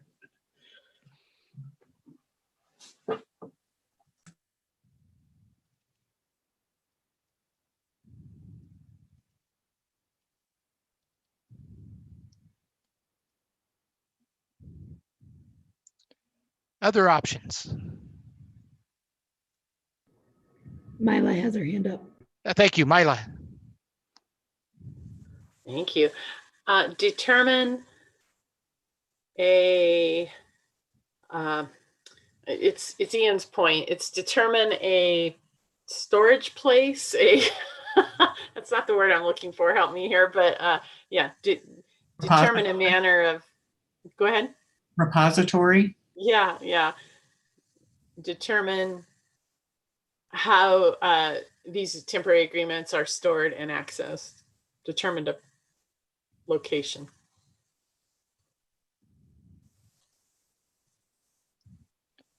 Other options.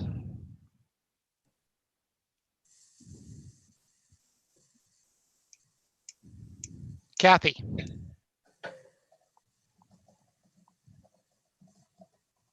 Kathy, you're muted.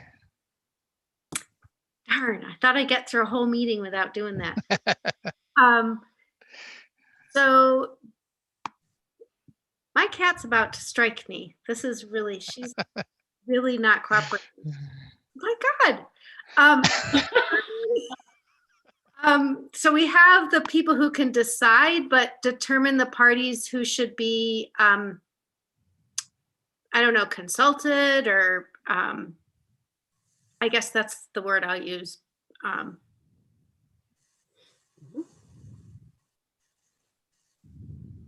Yeah, included at in some point of the process and the decision making.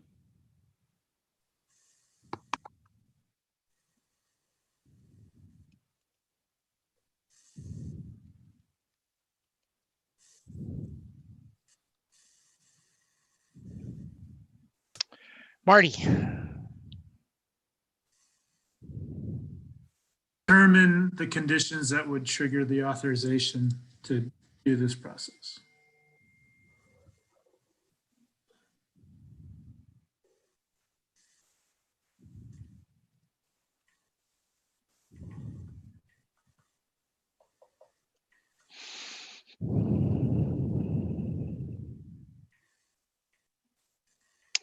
Laura. Determine the process for notification, publication that the LOA has been implemented, agreed upon, created.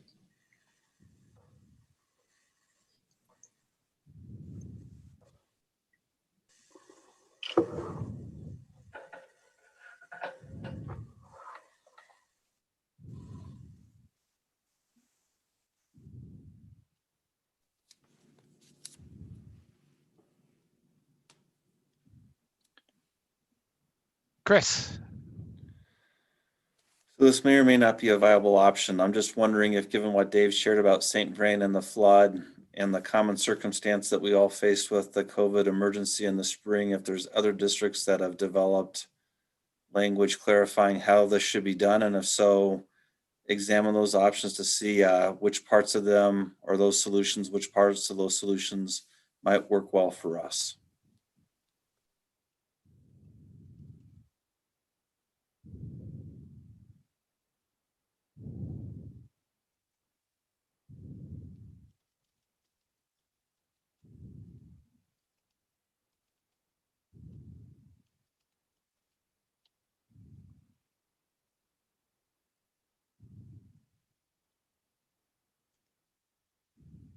Okay.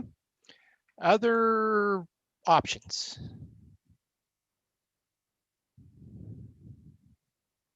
Dorman. Include language in any TOA article or sub-article or wherever we're going to put this that clearly indicates it is not a precedent.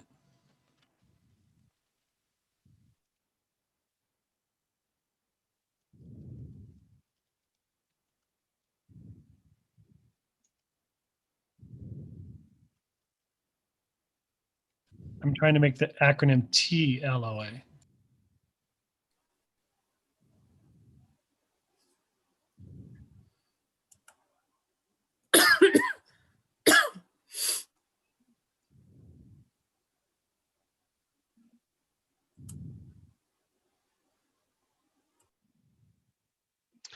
All right, Sandy. I was doing a little brainstorming of my own, and I looked up the definition of state of emergency. And it says situation of national danger or disaster in which a government suspends normal constitutional procedures in order to regain control. So I guess my option would be to develop some sort of district state of emergency criteria.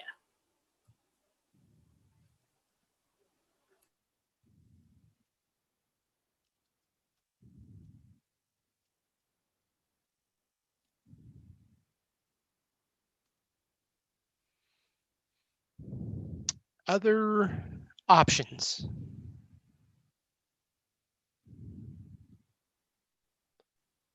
Any other options?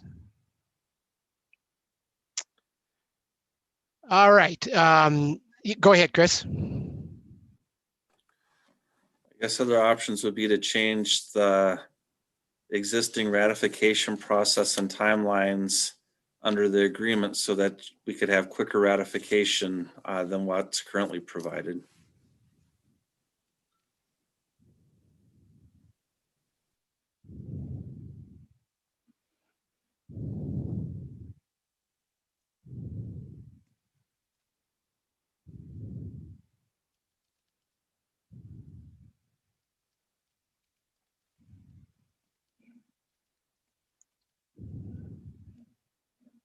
Other options?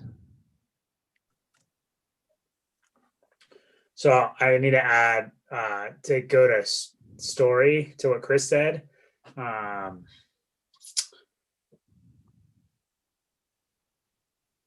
Many contracts have listed out in the provisions of the contract. I'm talking before the people are ready. Sorry. What those notice requirements are.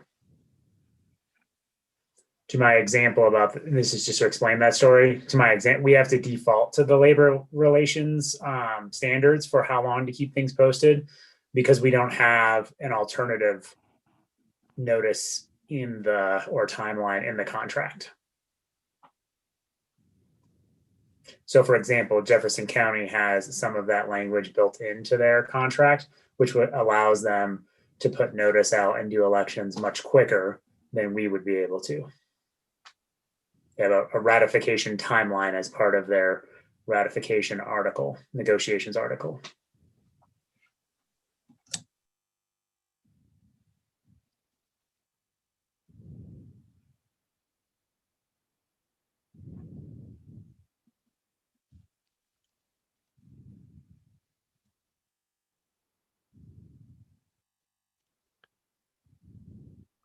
Allison.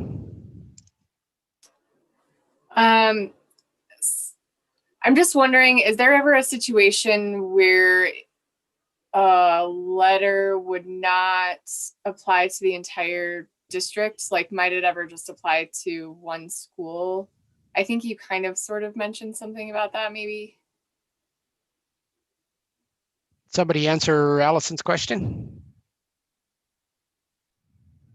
Could you repeat the question? Go ahead, Allison. Sorry, I'm wondering, because it sounds like it's really messy. Like, so am I correct in saying that there's situations where it might just apply to one specific school because some sort of emergency happened at that school? It's not necessarily always a member-wide issue. It can be just a school-wide issue. There are different scales of scope, right? So if there's a problem at a school or a group of people, that has happened, right? And usually that's handled just by, yes, we agree that this is okay, like in writing. That's how that's currently handled. But then the individuals are the ones who are raising their hands. I've never done anything that involved the whole school before. That was just an example. Everything that I've done outside of what we had to do last year, we had direct agreement from all parties involved. Chris? So Allison, I guess the other example I could see of the issue you raised is you might have a subset of the broad bargaining unit that may have a special challenge presented to it. Like during the course of the pandemic, there's this issue of nurses and providing support for the COVID response team on weekends, and how should they be compensated for that? So I could see a fairly unpredictable circumstance like COVID response and positive cases coming in on weekends, then raising issues that really aren't addressed well in the contract about how should we compensate them. All right, any other options? Go ahead, Chris or Dave. This is it started off as like a very simple, and then it becomes very complex, as all things do, right? And so what we had to do and how we dealt with that one space is we called that like a stipend, and we've called things all kinds of things to get around languages in the contract, but we just agreed to it, right? Like all parties said yes, so no objections were raised.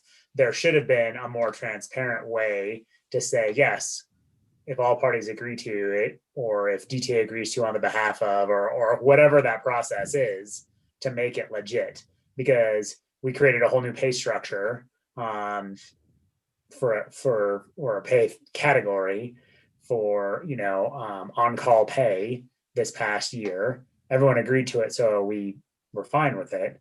But those are just some of the like in Mila and I's world.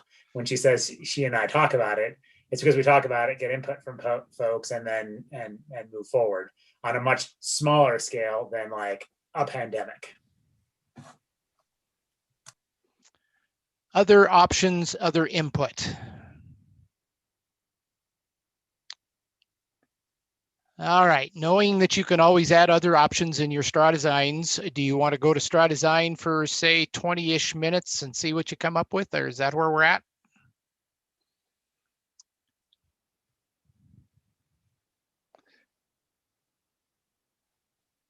That was a legitimate question. Sorry, guys.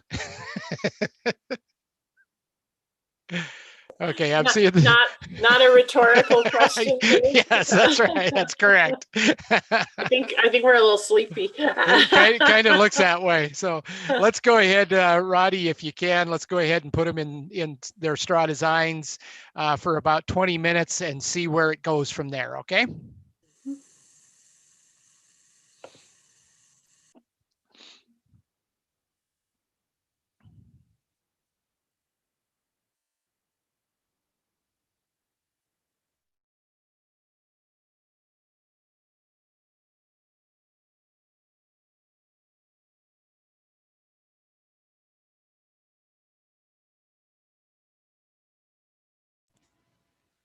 Hello.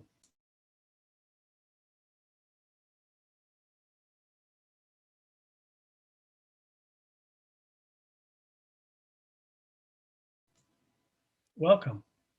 Goodbye.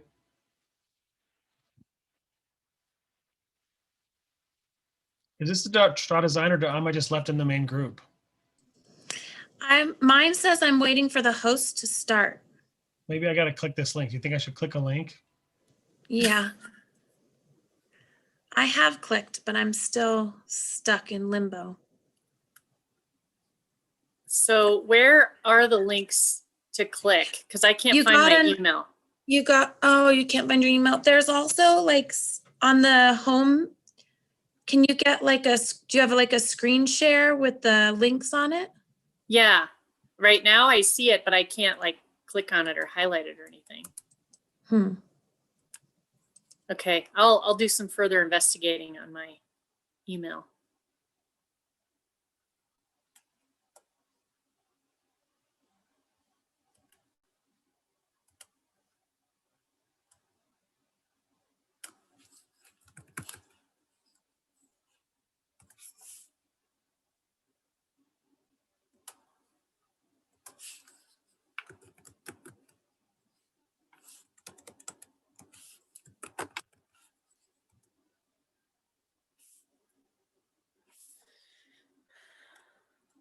Help, is anybody out there?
Hey, Roddy, are you there?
Oh, we're such a good little group. We came back first.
All right, do we have everybody back? So let's start with this time with Straw Design Group 3, and we'll go backwards. So whoever your spokesperson is, Group 3. It's my pleasure to represent Group 3 and go first in this straw design. So we, this is an interesting place because it's like a vortex of uncertainty and knowing where to start. So we first really kind of went round and round of like, how do we define, what causes this, what would prompt it? And we talked about pulling existing language from probably existing municipalities that we could use. And then we realized, well, not every case where we may need to use this would be aligned with a state of emergency that a country, a state, even a county might call. Might be very localized where a school has a situation that requires a swift change in operations, something tragic at the school, structural issue. So we tried to leave it more around this language of anything that would cause us to have to respond and adjust typical operations in a speed at which we could not nimbly move towards a typical ratification process. We thought we needed a broader piece than it just has to be a state of emergency, because that might not capture everything. And so you can see that we call out that nimble response to unique and extraordinary circumstances, kind of the trigger. And then again, like many of you did, I noticed we look through this, we talk about defining it short term, less than a year, and in a non-precedent setting manner. We thought some why could be helpful in again, I think just helping the field understand the clarity around why this is necessary and why sometimes we have to supersede existing processes. And then we talk about the idea of the DTA president or their designee, superintendent or their designee, would consult with existing executive bodies for approval of this. I see other straw designs got into more specifics of that representation, but it is the idea of, even though we can't use maybe existing processes, there can still be engagement, and there probably are existing people that could quickly engage and come to some decisions in a way that's collaborative. And now I would like to invite the rest of Straw Design 3 to clean up that statement. Anything else from Straw Design Group 3?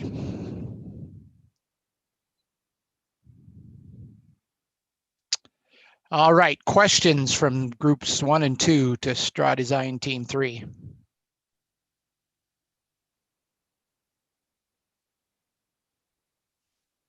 Man, Bo, you did such a great job. There aren't even any questions. That's great. All right, Straw Design Group 2. Who's your spokesperson? That would be me, Dave. All right. Like Bo, I am honored to represent Straw Design Group 2. You can tell that it's after 8 o'clock at night. Based on listening to Bo's presentation, we had a lot of similar conversations about kind of trying to get our heads around how do we communicate to people the need for this language, and just for ourselves as well, but really understanding that there does need to be something that allows people to take care of things in an unprecedented manner, but obviously transparently and in a limited capacity. So you can see what we have here. In the case, we kind of stuck with the more traditional definition, but I was definitely intrigued listening to the last one. In the case of a declared emergency at the federal, state, or county level, a letter of agreement for a specified time limit not to exceed 1 year can be made to temporarily suspend or change elements of the master agreement by a group made up of the DTA exec team, a superintendent, and the Board of Education. And then we went on to say that we do want to have put in the definitions of MOA and LOA as well. And so we started to define those as well. Okay. Anything else from Straw Design Group 2?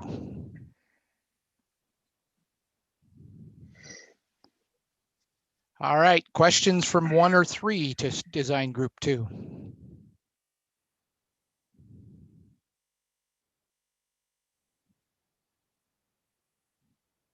Laura. I was just wondering if under the letter of agreement, you wanted to put a temporary agreement for a specified time period, blah, blah, blah, enacted during a declared emergency or whatever that language is that clarifies when. Yes, we probably should. We were in the middle of working on that when we had to come back. So it's not ready for prime time yet. But thank you. Yes, that was the direction we were going. Thank you, Laura. Any other questions from 1 and 3 to group 2?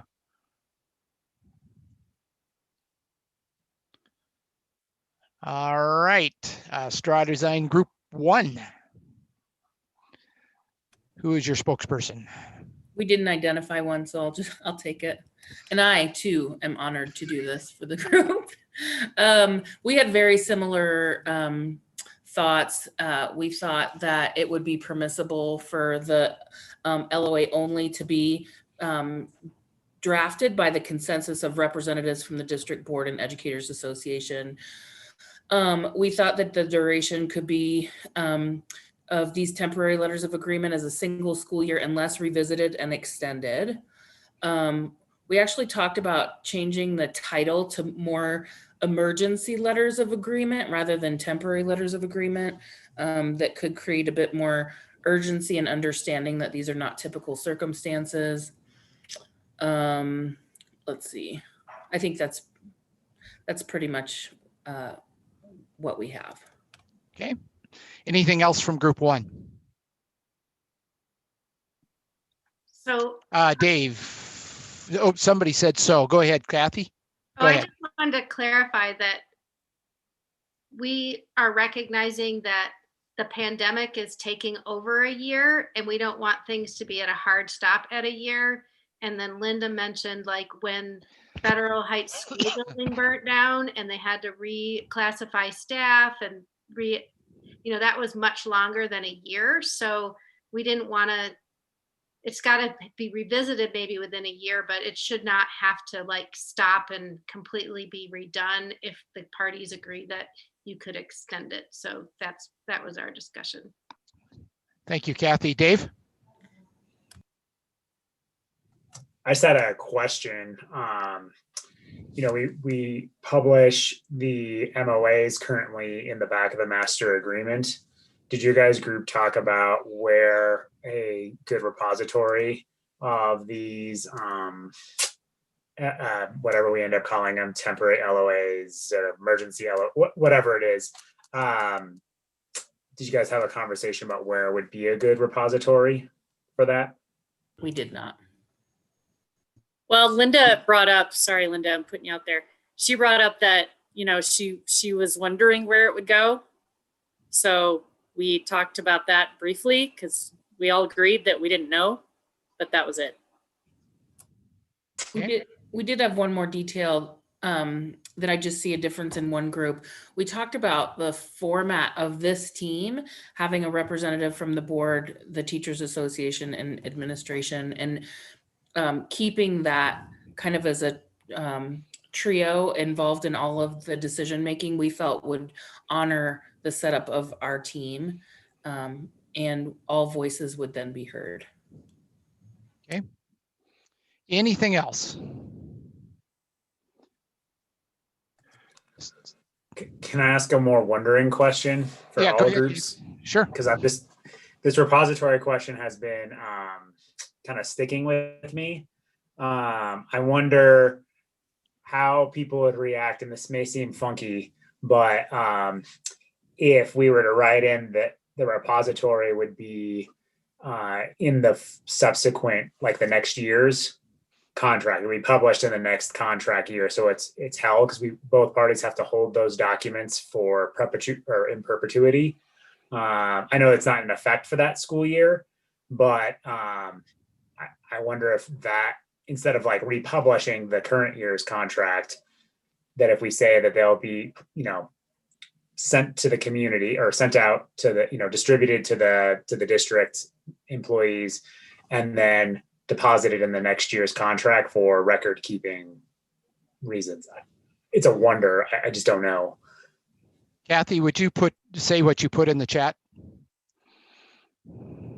So we do have board docs that we use, and it is public. And if there was a link that all parties had, or, I mean, anybody could access it there as a way to not wait for something to be published. Because I think that's too long if you're trying to be transparent, but that's just one place. Chris? I think we could also publish things or put them on the web page for the district or some other places like that that are really easy for people to find and not have to look around very much. I was just thinking they could be, you know, where we keep documents managed by HR. You know, we've got master agreements. We could have a folder called emergency letters of agreement or whatever we decide to title them. I think I'm less the repository. I think we've done a really good job of communicating that in the moment, right? Like this past spring, we well distributed that that agreement. It was on the website for a while during that current school year. But, you know, I'm just trying to think of, like, you know, a 30-year career for somebody, if they were involved in a situation where one of these LOAs came into impact to them 30 years from now or 25 years from now, how would we be able to consistently be able to find those documents? Because we're not going to leave a temporary LOA on the district website for 25 years. Board docs, maybe that is the right spot. Maybe there is a folder in board docs. I don't know, or some other district record keeping system. But I do think that there should be a place where, you know, you might got to filter through some PDFs to find it. That's fine, but it's a consistent place that is archived for forever. Since we're both, you know, that's why we keep all those old contracts. That's why we do these as permanent records of agreements that were made. I think that's another struggle, you know, Mila and I have, and this is so much semi-story, is like some of these old temporary kind of side letters and that kind of stuff, unless you know which filing cabinet it got placed in, it sometimes is a challenge to get the exact wording and terminology. That's not just the hand-me-down oral version, oral history version of what the agreement was. So I think there should be a place where there is a permanent, semi-permanent location for these things. Sorry, I didn't mean to take us off on a tangent, but that's, since no one really addressed that, I just felt like needed to be brought up. All right, so I see a lot of similarity in a lot of your straw design groups. Can we do the same thing with this that we did with the last item that we had up, and put together an outside team to bring it back, to look it over and put together a final straw design and bring it back to the group? I think that's a good idea. I wonder, Mila, if you agree, and if you do, if you think the same team, we could just do one and then the other, start working on one and then the other. I was thinking that, or I was thinking just the opposite. Let's commission another team with the rest of the people, or, you know, with a bunch of the rest of the people to do the two separate projects. Either one is. What's the pleasure of the group? What do you think, Dave? I don't know if I'm a fair judge, because I got to be in those meetings one way or another. So I would say to the people who volunteered to be on the writing group, is that something, does that sound okay to you guys to tackle one issue and then start the other? Sure. I can think of nothing that would be a better use of my time than to participate in two ongoing writing groups at the exact same moment. So I would really enjoy that. All right. So the same. Sometimes I can't tell if he's sarcastic or just super excited. All right, so that we'll go ahead and go with that. And if it gets to be, I mean, you can always change that if it gets to be too much for that group to do both. You can always let us know and we can fix that.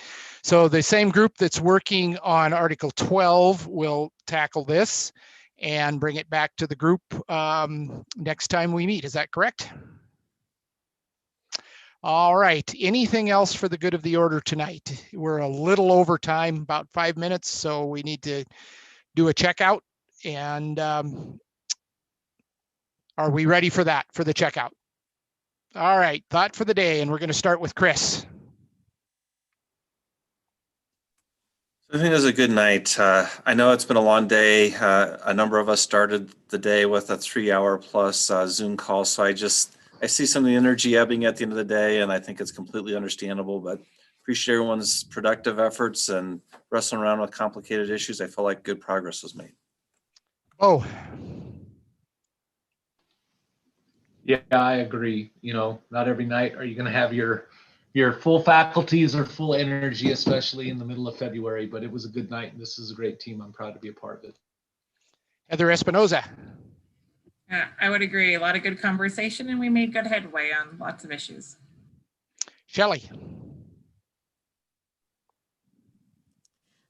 Just a good night. I'm always grateful for the work and thoughts of this team. I was a little worried on the issue when there was not a lot of story or background for some of us, but I like the work, the way we pulled together. Deborah.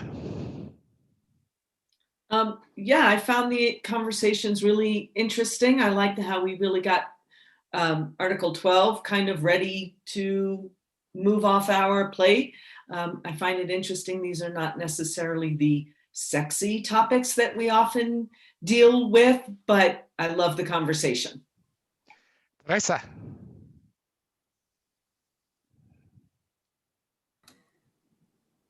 I was not sure where we were going with the letters of agreement, but with all the good work and the straw design groups, I'm just glad that we got the work done. And I think I fully understand where we're at now. And lots of great work. Thank you. Allison. I feel like we have like 2 things almost checked off. So 2 half check marks make a whole check mark. So I checked something off my list and I feel really good about it. Linda.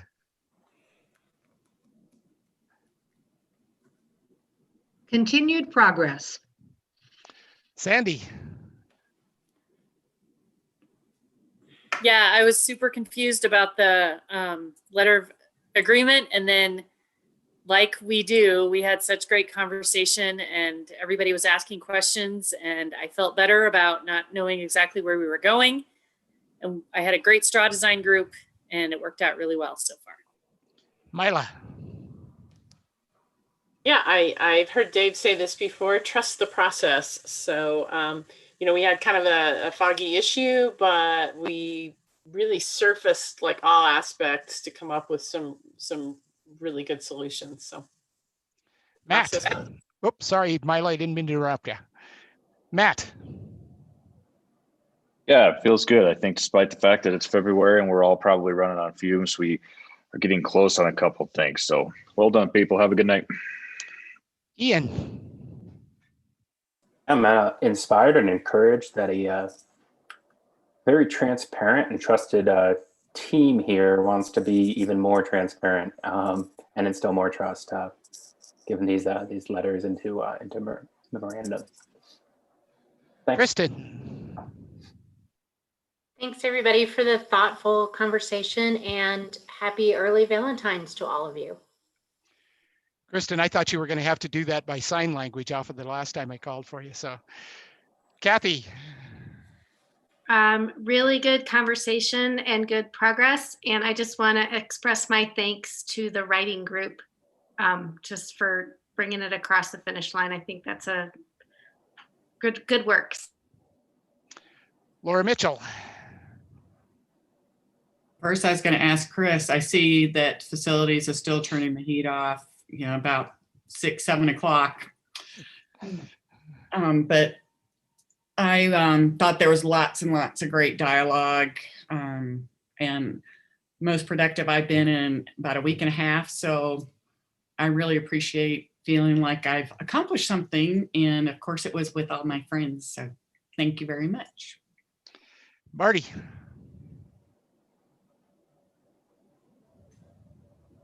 I appreciate the process. I mean, a lot of the time, sometimes, not all the time, sometimes we introduce a topic and I'm like, I can't believe we're going to talk about this. Yeah.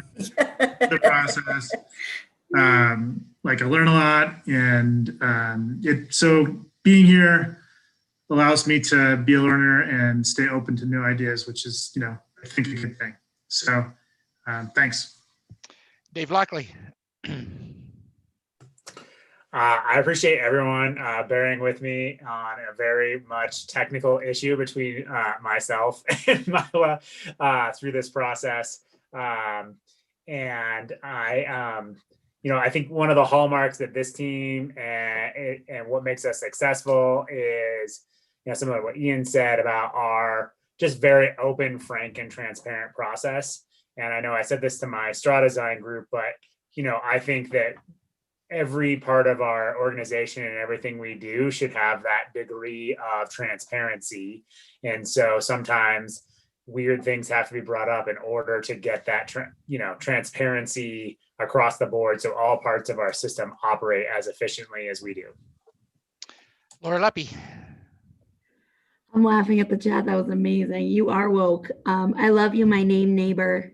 Big hearts to you. I love this team. I can't even imagine doing this with anyone else. And the fact that we were all kind of a little confused with no story, and then we put it all together and we're like, yeah, let's do this. I mean, on a 8:30 Tuesday night and 19 months into this school year, 45 hours into this day and 700 days into this week and month, like, I love you guys and you're amazing. And I said pandemic fine earlier, but stay pandemic awesome.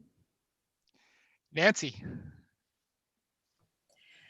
I really appreciate the opportunity to ask questions and to get the understanding that we have in this group and sharing.